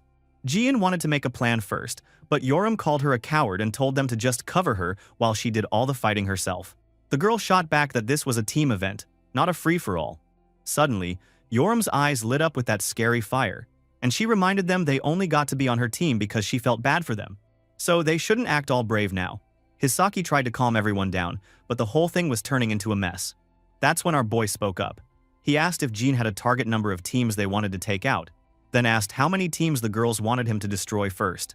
Jean looked at him like he was crazy, saying this was impossible. Other operators would never reveal their locations like that. Yoram caught on quick though, and got this wild, excited look. She told Jite she wanted to wipe out every single team she ran into. Then the scene switched to another spot in the dungeon. Johnny was there, still clutching his nose, whining about the pain. His friends started scolding him for being stupid and messing with Yoram, even after all their families warned them. Johnny tried to pretend he was just being friendly, and had no clue she'd go nuts like that.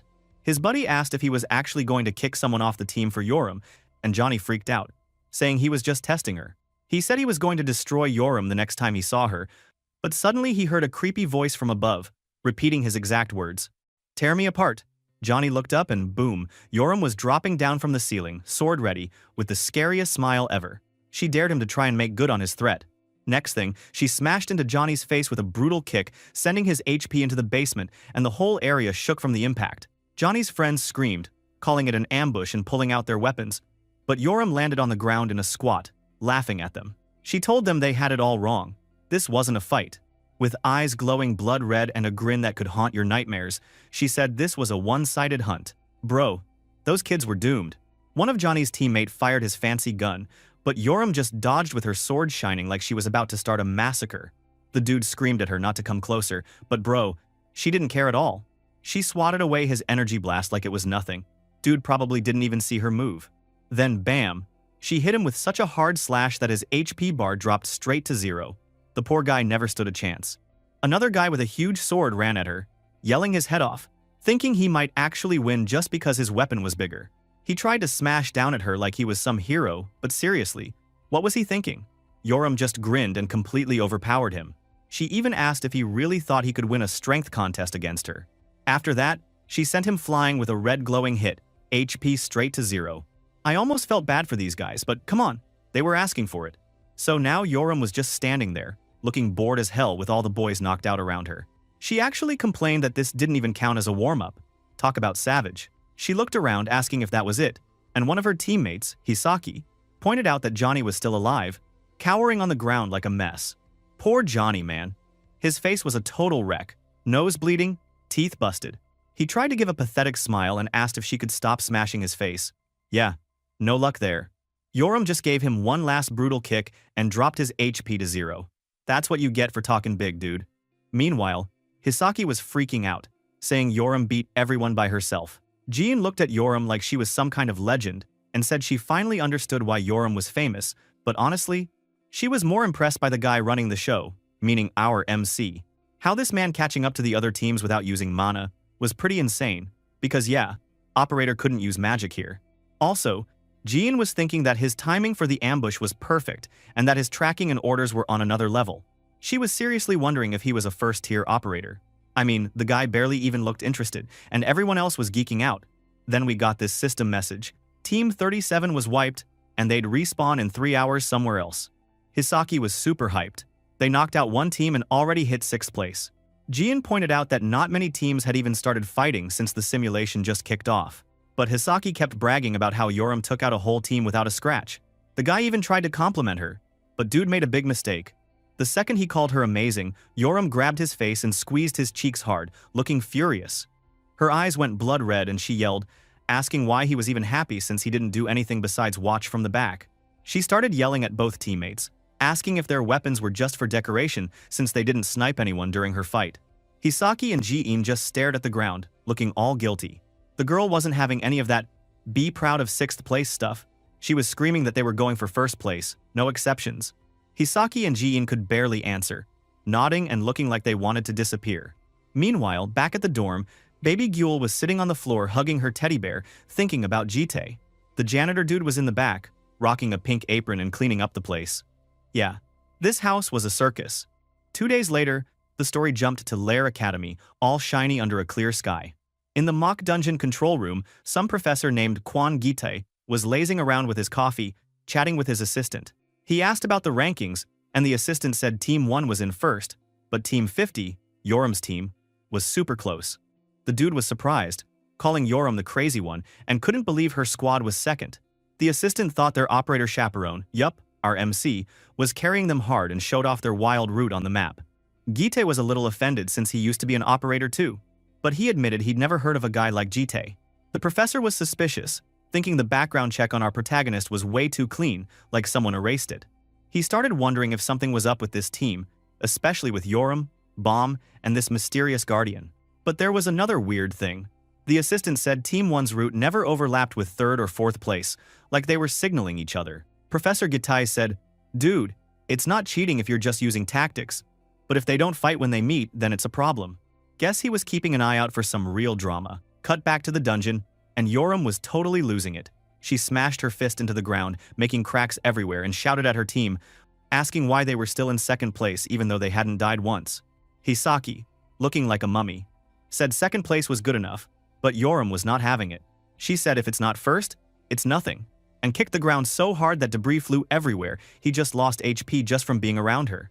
Jian tried to calm her down, saying they were tired and should play it safe since there wasn't much time left. Yoram's face finally softened for a second. She patted Jian's shoulder and said they did okay, that they'd improved.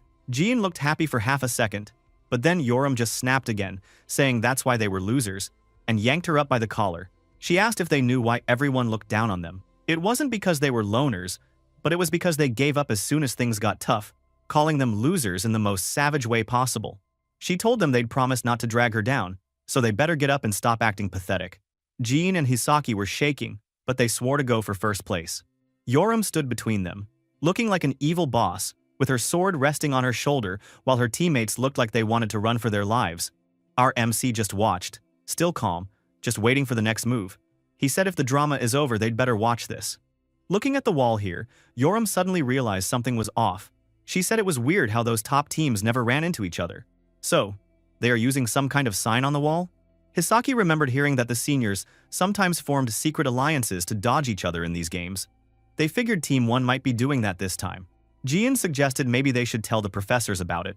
But Yoram just grinned with the scariest look, saying she had a better idea, a way to really mess those guys up. The look on her face said she wasn't joking. Yup, if I were those seniors, I'd be real nervous right now. This red dragon is not someone you should mess with. Meanwhile, Team 1 was strutting around this creepy cave, acting like kings because they were still in 1st place. The blonde dude on their team checked his wrist and saw they had about 40 minutes left in the simulation. He asked if Team 50, yeah, Yoram's crew, was still stuck in 2nd, and the red-haired girl said they were, but claimed there was nothing to worry about. She told everyone they'd win for sure, as long as they didn't do anything dumb. The blonde guy said he'd heard Yoram was good, but was surprised she was doing so well as a 1st year. He admitted it could have been risky if they hadn't made plans. You could tell he was a little too smug for his own good. Their leader, this guy Yong Myung-ho, started glaring and acting all serious. The red-haired girl got mad at the blonde dude, yelling that there was no way anyone could be better than their boss. She got way too salty about it, honestly. She called him a pig and told him to watch his mouth. That was a bit much. Yong Myung-ho, who came from some fancy sword clan, told everyone not to get cocky. He said the test wasn't over yet, and blurted out that he needed 1st place so the clan's patriarch would finally see he was better than his rival. Yong Tae-ha. The poor guy had some real family issues, huh? Suddenly, everything turned into a nightmare. The wall was now full of the code they agreed on before. Team 1 members dropped down and stared in shock. There was so much code, so they had no idea where to go, and everyone started freaking out. The blonde guy was especially losing it, asking who the hell would mess up the cave like this. While they were panicking, other teams showed up, just as lost. Team 1 realized these folks were Team 3 and supposed to be their allies, but now it looked like they'd have to fight them just to keep the act up for the professors. The blonde guy whispered if they had to fake losing, but Myung-ho said their professor wasn't an idiot and would totally catch them cheating. Yeah, that plan was cooked. Without wasting time, he just said they'd have to kill the other teams. So now everyone was about to throw hands for real, and you could feel the panic rising. Up on a ledge, our girl Yoram was just watching the chaos with the biggest evil grin on her face. She was loving this. Her teammates, Hisaki and Ji-in, were looking a bit freaked out though. He couldn't believe her plan to mess with the top teams actually worked.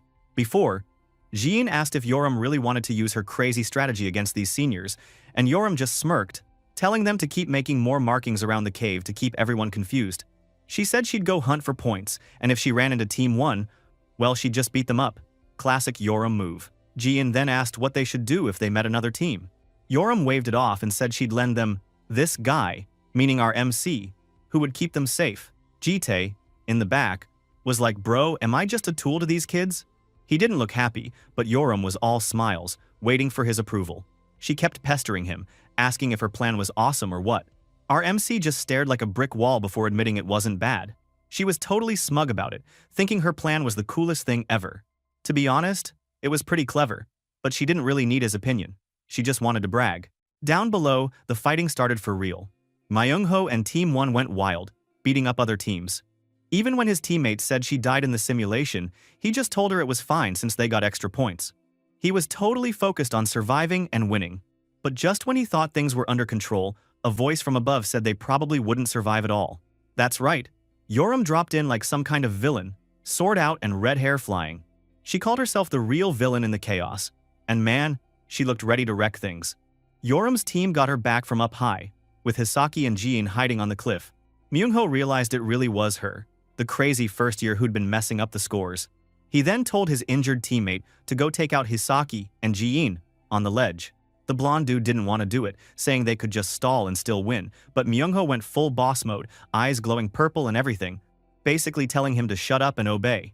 The blonde guy grumbled but ran off to go fight, leaving a trail of energy behind. Up on the cliff, he found Hisaki and Ji-in, told them he was busy, and said they should make this quick. The two just screamed and ran for their lives to our MC. Yeah, they are smart to hide behind our boy. When the blonde guy chased them down like he was possessed, Ji-tae easily kicked his fat ass butt. Guess being cocky also didn't work out for him, huh? Meanwhile, Myung-ho and Yoram started their real showdown. Myung-ho yelled that he was the one Yoram should be paying attention to. Yoram kicked him so hard the dude went flying. He asked if she was really Yoram, and said it was impressive how she ruined his plan. But Yoram answered that it wasn't even much of a plan anyway. She called him an idiot to his face. Just brutal. Myung-ho got right back up, blue energy swirling around him like he wanted to win at all costs. He told her she should settle for second place, because first would always belong to the Yong house. But Yoram, sword glowing with that wild red aura, just grinned and said nope, those guys would be the ones in second. Up on a rock, our boy Ji-tae watched with his flat face like always. He just wanted everything to end fast. Oh boy. Because Ji-tae decided to look at Yoram, these three kids were running now. Sojiro and Ji-in were just running like their life depending on it. Behind them, this big blonde dude from Team 1 is chasing them and yelling that they better stop while he's still being nice. Ji-in tries to encourage Sojiro, saying the pig guy probably doesn't have much stamina left after fighting earlier, so maybe if they just wait him out, he'll tire and they can strike.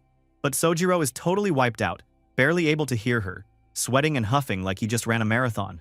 Ji-in looks at him and, not gonna lie, she's shocked how fast he aged during the run. The boy almost falls to his knees, telling her to just save herself because he can't move anymore. But she looks at him like, dude, you can't give up. Does he want Yoram to kill him for quitting now? And Sojiro, even though he's dying over there, says he's not gonna give up. Yoram was so scary. So, he gathered all his stamina left and decided to strike back. He tried to use his bow, looking all pretty epic. He said he won't be looked down on anymore. But shit, the arrow is so weak it just tumbles away. Even the fat blonde guy just watches it fly at him, super confused. Sojiro could only panic and claim the strength in his arm was all lost because of marking the walls earlier. The blonde guy was super mad. The dude yells that Sojiro scared him for nothing and punched him so hard that he instantly dropped all of Sojiro's HP. It's game over for him. Ji-in stands there with her gun out, looking at Sojiro and calling him an idiot. The blonde guy's not totally done yet though. He suddenly grabs her and pulls her to the ground, yelling that she was also trash. He pins Ji-in down and gets all smug, saying these two forgot their place after making it to second place. But she just stares up at him, blood on her face. Her eyes suddenly glowed with blue energy, and asked if he really thinks second place is enough for them. Then she's like, sorry, but they only care about first place. Her gun glows with that sniper blessing, and she fires a huge blue shot right in his face. The guy closed his eyes. But damn, She missed the shot. The fat pig admitted he got the crap scared out of him. But then he gets all salty, yelling that they have no right to be in first place if she can't even use her magic gun correctly. Jian, still lying there all bloody and tired, just looks at him like, what the hell is this guy even talking about? Then, to prove a point, she smiled and showed she actually aimed above him. And that's when a chunk of stone on the ceiling just blasted his head. The blonde guy realizes he was never the real target. She meant the stone above him, and it worked. The system says his HP drops to 0. He's done for real this time. Jian sits on the ground, leaning on the defeated guy, smiling a little even though she's all beat up. She whispers Yoram's name and says she really did her best. For real this time. Elsewhere in the cave, the other Team 1 members are waking up. Their operator asks the red-haired girl if she's up, and she's like, yeah, but what happened to the team? He tells her the blonde guy was dead, and Myung-ho is still fighting. But when she looked at the fight, she freaked out when she saw their leader was actually losing.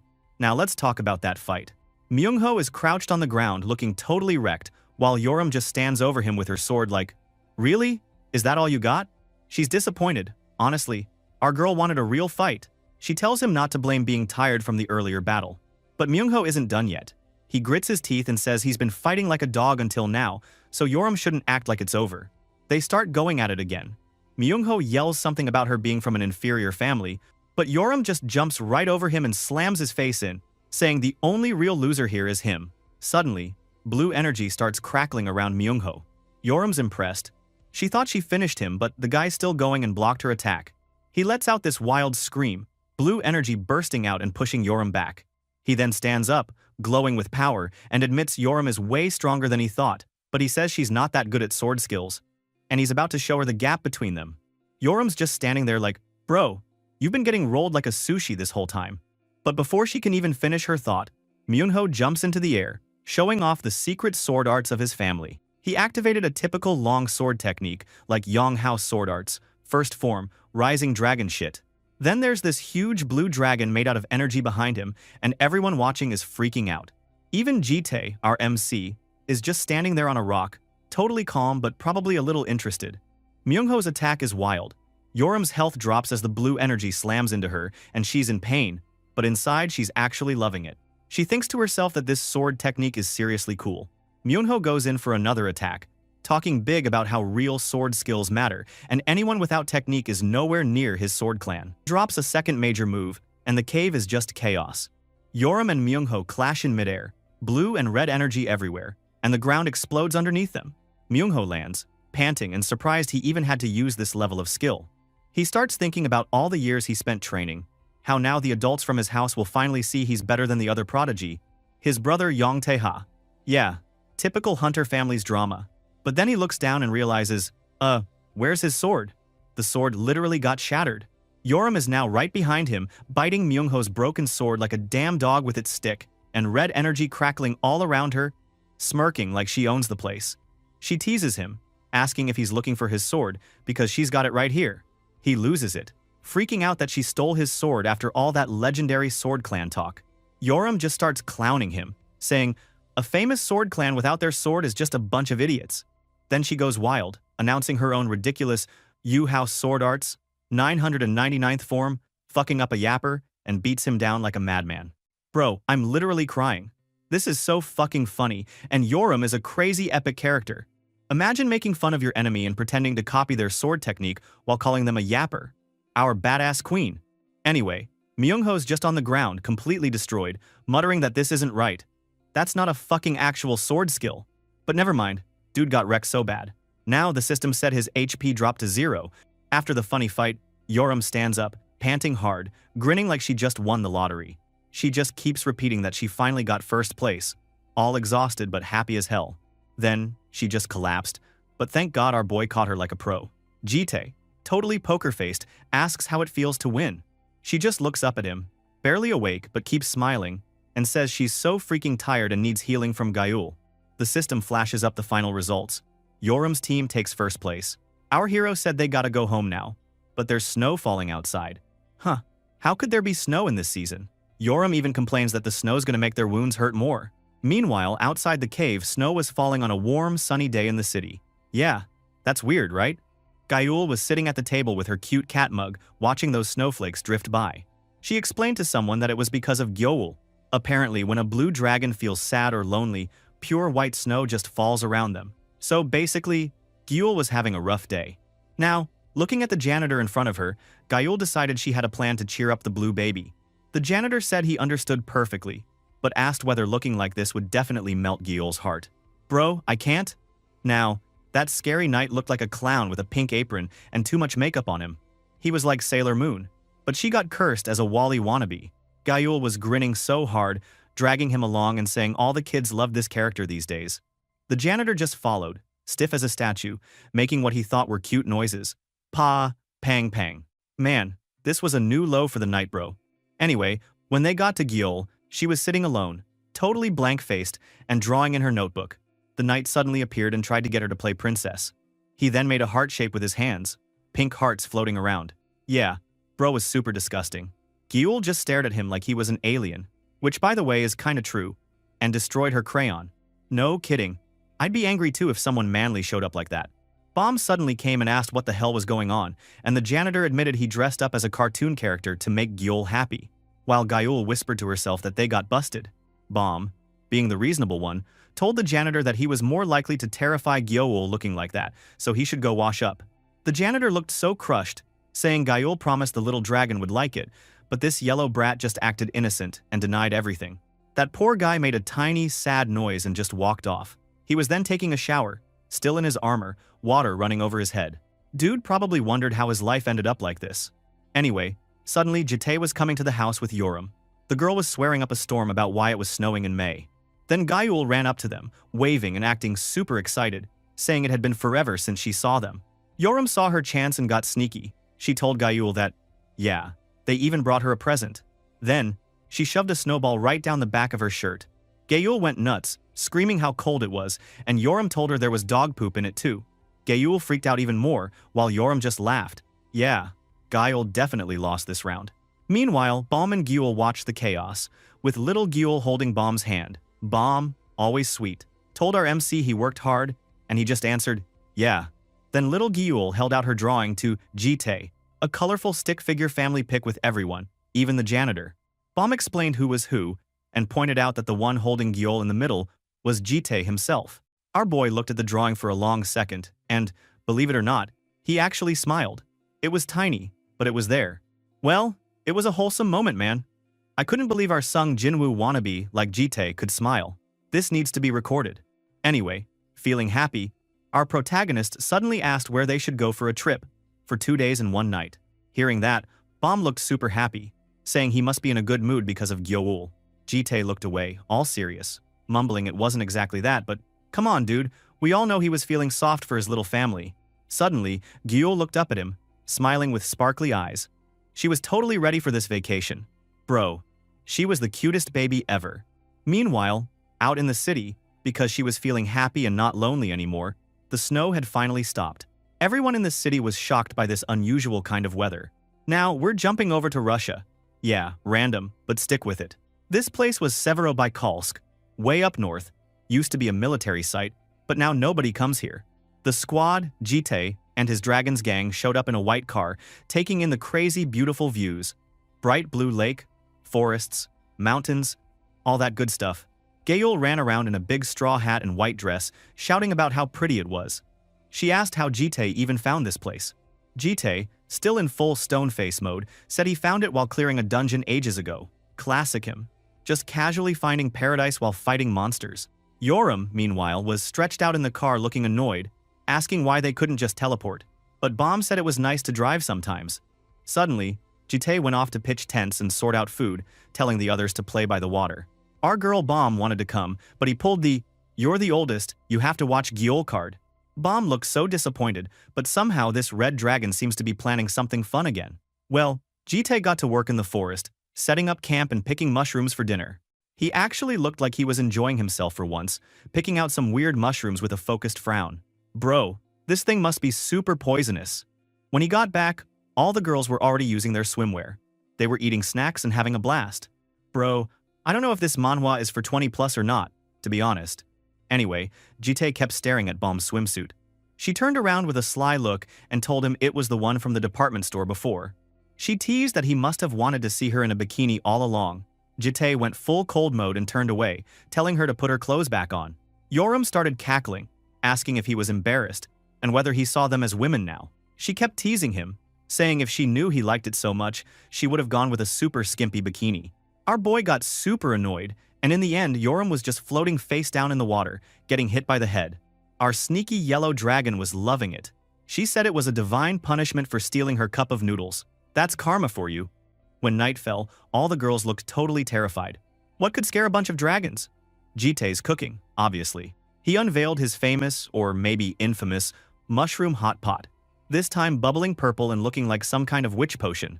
This one, 100% Shion's cooking, and Gabiru from Tensura was having trauma with it. Anyway, Jitae was so proud, calling it mushroom hot pot. But Gayul accused him of making poisonous mushroom hot pot. She had flashbacks to the Amazon, nearly dying from eating bad mushrooms, and she was just done with mushrooms forever. Bomb started mocking Gayul, saying she couldn't imagine her surviving in that jungle. Yoram also had no filter, telling Jitae that his food looked so gross that even the dog next door wouldn't eat it. Our boy got mad, asking if she was insulting his cooking, and reminded her she ate Bomb's food just fine. Hearing that, Bomb pouted and pointed out that Jitae said her food was good last time, but now, why compare this shit dish with hers? Yoram, not backing down, yelled that she refused to eat this stuff, demanding cup noodles or she'd flip the table. Gyul told her she already eaten all the noodles, and then, out of nowhere, the little dragon happily took a giant spoonful of the purple hot pot. Gayul and Yoram lost their minds, screaming at her to spit it out, thinking she was about to die. But Gyul just went nyam nyam, eating it up and loving it. She even mumbled that it was delicious. Everyone was so shocked, our cute little dragon Gyul could speak now. And the girl kept smiling happily and ate that gross mushroom hot pot. Man, this family is insane. But you gotta admit, they're pretty dang entertaining. Anyway, Gayul leaned in, totally losing her mind, and asked if Gyul could really talk. Well, she herself could talk since birth, and asked if Gyul just chose not to talk this whole time. She got all excited and hugged her super tight, calling her a cute little thing. Gayul wanted to know how Gyul stayed quiet for so long. That's when Yoram decided to be sassy. She said maybe Gyul stayed quiet because she saw how loud Gayul was and didn't want to end up like her. Gayul fired right back, saying she was not talkative at all. Yeah, sure. Meanwhile, Jitae stood next to Bomb, who just smiled like she knew everything. He asked Bomb if she knew Gyul could talk. Bomb nodded and said she had heard Gyul talking to herself when nobody else was home. So our boy wondered why Bomb didn't tell anyone, but she just said she wanted to wait for Gyul to talk to everyone on her own. She even guessed that Gyul wanted her first words to be for them, not the others. That was actually kind of sweet. Out of nowhere, our boy remembered something about how messed up things were before. In his last life, Gyul was not a happy dragon like now. She was totally wrecked, and Jitae back then was not the good guy. He stomped on Gyul's body and told her over and over that she wasn't allowed to leave that place. Gyul, all bruised and crying, begged him to let them go. Bro, I couldn't believe why Jitae decided to lock them first before trying to protect the baby dragon. Like, why choose the hard way when you could make everyone happy? I'm so sad thinking about how hurt our cute Gyul felt last time. Anyway, at the present, Jitae looked down at Gyul, and she just smiled up at him, saying food yummy like nothing bad ever happened. The dude almost cried for real. Almost. He had never seen a smile like that in his past lives. This blue dragon could only beg for her life at the last time. But deep down, he knew. He shouldn't regret those old lives where he was harsh, because regret is like a curse for a regressor. So, our MC just reminded himself that, in this life, he's gonna do things differently. So, he knelt down to Gyul and touched their forehead, quietly thanking her. The little boss just smiled. She was super happy. That was actually kind of heartwarming, not gonna lie. Back at the table, the empty purple hot pot was all that was left. Yoram stretched and complained that it wasn't enough. Gayul gave her crap for it, saying that just a second ago, the red hair said the food was so bad even the neighbor's dog wouldn't eat it. Classic. Bomb, looking extra cute in her pink hoodie, told everyone that since Jitae cooked, someone else should clean. She asked Gayul for dish duty, and Yoram quickly agreed, saying it was the younger one's job. Bomb got mad and suddenly asked Yoram where she was going. They needed to clean up together. Bro, Bomb was super scary when serious. Of course, Yoram wasn't having it. She pouted, clearly mad about it, but she had no choice. Then, she pulled her ultimate move. She slammed her hand on the ground and summoned a glowing red circle, which turned out to be a magical summoning circle. Bomb was like, "Isn't that a summoning circle?" Yoram grinned and told everyone to wait. Seconds later, she literally pulled a fully armored dude out of the ground, the janitor. Poor guy looked totally confused. He asked Yoram why she summoned him, almost hoping she missed him or something, but the girl just pointed at the dirty hot pot and told him to clean up. That was funny, dude. The janitor, in all his shiny armor, got down and started scrubbing the pot like he was born for it. Bomb said she'd help, and the poor janitor just looked grateful anyone cared. Suddenly, Jide walked up and asked what the janitor was even doing there. Gaeul called her a bad dragon, but Yorm told her to help if she felt so sorry. But of course that yellow dragon won't ever touch those dishes. But then, suddenly, Jite got serious. He told the dragons to go inside the tent. Gaeul was confused and wanted to know why, but our boy was already heading away, and a shadow suddenly came at them. Just then, a guy in full hiking gear strolled up, all smiles, like he had no idea how weird things were. He greeted everyone and asked if it was a family outing. Jite said they were on a trip and asked the man what he was doing there. The hiking man pointed to his wife and kid and said they were on a trip too. But then things got weird. The guy said he didn't expect to see anyone else there and asked if Jite ever foraged for mushrooms in the area. Our protagonist, cool as ever, said they already ate all the Abaddon mushrooms. The guy's smile froze for a second, and then he said those were his mushrooms. He had planted them for his wife, who was really sick. Jite apologized, but the guy just laughed it off, saying it was his fault for not marking them. Well, our boy never expected to see the man here. Official superhuman global rank 9, Myung Yongha, the Druid of Regeneration.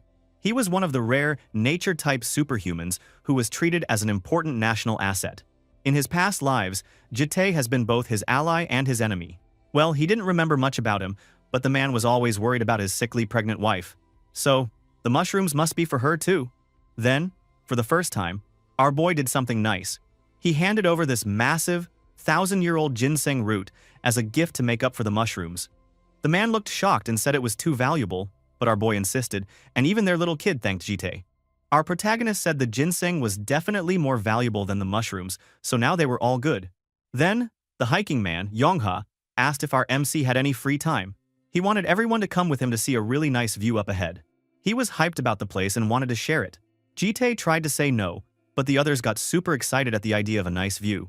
But Yoram was excited for another reason. The man looked strong, so she wanted to fight him, but Yongha just laughed and said he didn't like fighting. Instead, before anyone could blink, vines shot out of nowhere and wrapped around Yoram, Gaeul, and Gyul. He picked up the three girls with his big root hand, saying to buckle up. Gaeul thought it was an awesome amusement ride, and Yoram was also hype up about tentacles. Suddenly, Myung Yongha's wife apologized to Jite, saying her husband was basically a big kid. But our MC told her it was fine, and that he'd catch up after cleaning. So she ran off, yelling at her husband to slow down so nobody would fall. After all that madness, Bomb stood next to Jite and said it felt like a big family trip. But our MC Jite said their family was definitely different from a normal one. The girl got a little sad and said it was because they weren't a real family. She then walked closer and tried to explain. She said if Jite were the dad, she'd be the eldest daughter, and everyone else would be the younger siblings. She pointed out that meant there was no mom. Well, this wouldn't do. A single leaf fell, all dramatic, and the sunset glow made everything look extra warm. Bomb smiled and decided, maybe she'd be the mom after all. Bro, who is in this ship? Because I'm stocking all my money here. Anyway, Jite just stood there, kinda stunned and not saying anything. Looking at that reaction, Bomb was totally messing with him, laughing and poking fun, asking if his ears were red again. Our boy tried to act cool and told her to stop joking and that they should catch up to everyone else. But, bro, he definitely blushed. But then, just as our hero was trying to escape the teasing, his shadow sent him a telepathic message in his head. The clone said he had found new info about Prototype X. Instantly, Jite's mood switched to serious business mode. He kinda zoned out, and Bomb was left standing behind, looking confused and calling out after him. But Jite just walked away, using a portal. Javier Karma, the armored dude, was suddenly beside Bomb. She wondered out loud where Jite was going, and Javier just shrugged and joked that maybe our MC was heading to the bathroom, maybe even for number 2. Bomb was not impressed and glared at him so hard that he immediately apologized. She asked if he was only joking because he was done cleaning, and basically threatened to check if he was slacking off. Poor guy looked nervous, classic Bomb, not letting anyone off the hook. Suddenly the scene shifted. Moscow, Russia, at night. A woman with olive green hair stood on a high rooftop, looking out at the crazy neon city. Then boom, our MC appeared next to her from a portal. The woman greeted him respectfully, calling him her lord. Jite said he was just there for a quick visit and would leave soon, but the shadow worried he was too busy to show up in person. Jitae just played it off, saying he wanted some fresh air. He asked for her report, and the shadow handed over a clipboard. Our protagonist read it, his face getting all grim. The info was not good. The shadow explained that the demonic humans, who had been hiding out, were getting desperate since his boss took out a bunch of them. Now they were planning something big. They wanted to send something called X into the Superhuman Alliance's raid team to kill everyone. Yeah, the stakes just got real. Jitae asked if the shadow knew anything about X, but she apologized and said she didn't have much yet. Our MC, not one to sit around, said he would go check it out himself and told the shadow to keep an eye on things. After receiving the mission, the shadow just nodded. Meanwhile, near the beautiful lake, everyone was chilling. Yongha asked if the baby's name was Gyul and started laughing like it was the funniest thing ever. He joked about their names, Bom, Yoram, Gyul, and Gyul, saying it was the 4 seasons. Bro was so proud of that discovery. Yoram rolled her eyes hard and said she always thought their names took 0 effort. But Gyul argued back, saying she thought the names were actually cute. Suddenly, Bom saw Jitae returning and called out, happy to see him back. She asked why he took so long since he said he'd be quick. Our MC said he just had to see someone, keeping it super vague. Yoram immediately went full tease mode, saying that he must have a mistress if he was sneaking out this late, laughing dramatically while Bom glared at her. Bro, Yoram lives for this. Suddenly, Yongha said the sun would rise soon if they didn't hurry up. He told everyone to look at the sky, and suddenly, the night exploded with blue lightning. It was like the sky ripped open, and giant red and blue nebulae started swirling around with even more lightning. Gyul was losing her mind, saying it looked just like a real rupture in the sky and tried to snap a photo. Yoram looked impressed too, even if she was pretending not to care. Nearby, Bom asked Jitae if he'd ever seen anything so beautiful. Our hero stared up, looking deep in thought, and said he didn't know. Bom looked up at him, a little worried, but before she could finish talking, he saw a random image when Jitae looking so sad. Suddenly, Gyul started yelling about falling stars.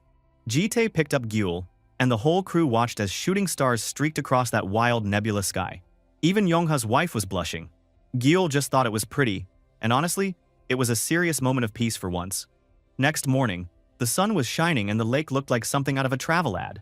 Jitae and Yongha shook hands by the car, saying thanks for the cool trip. Yongha said he'd actually proposed to his wife at that very spot, which made his wife yell that she could hear him, "Dude." She was embarrassed and it was hilarious. Jitae, for once, said that was romantic, shocking even Yongha, who said he didn't expect our MC to say something like that. He even asked if Jitae had someone he loved, but our boy just went totally blank. Then, things got a little heavy. The story flashed back to a pretty woman on the beach in a white dress, her hair blowing in the wind, looking happy. Who is this girl, bro? Jitae's ex-lover, or what? Anyway, Yongha's wife was suddenly coughing up blood. Of course, everyone got worried. Yongha panicked and said it was time to go. He summoned a portal and brought his family back home, but their little boy waved goodbye to Gyul. Then, Jitae called to Bom and Gyul, saying it was their time to go home too. Somehow, Bom looked super spaced out until he called her name, and she snapped back, embarrassed. She said Gyul seemed sad to leave, since the little one was just staring at the lake, looking pouty. Suddenly, our MC crouched down, took the water from the lake into the bottle, and told Gyul they could come back another time. She gave him a shy, happy smile and agreed. That was pretty sweet, not gonna lie.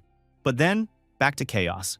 Yoram was already in the car, yelling for everyone to hurry up, while Gyul screamed that Yoram farted again. Seriously, these guys never get a break from the madness. The scene switched to a hospital room, kind of gloomier. Yongha was sitting beside his wife, Hawon, who was lying in the hospital bed with an oxygen mask on, looking super weak. He reached out to comfort her, looking like his heart was breaking. Then, suddenly, someone put a hand on his shoulder. This new dude, BM, with curly gray hair and glasses, just said yo, grinning like he was up to something. BM said it'd been a long time, and well, this guy was ranked second in the world among superhumans, a serious big deal.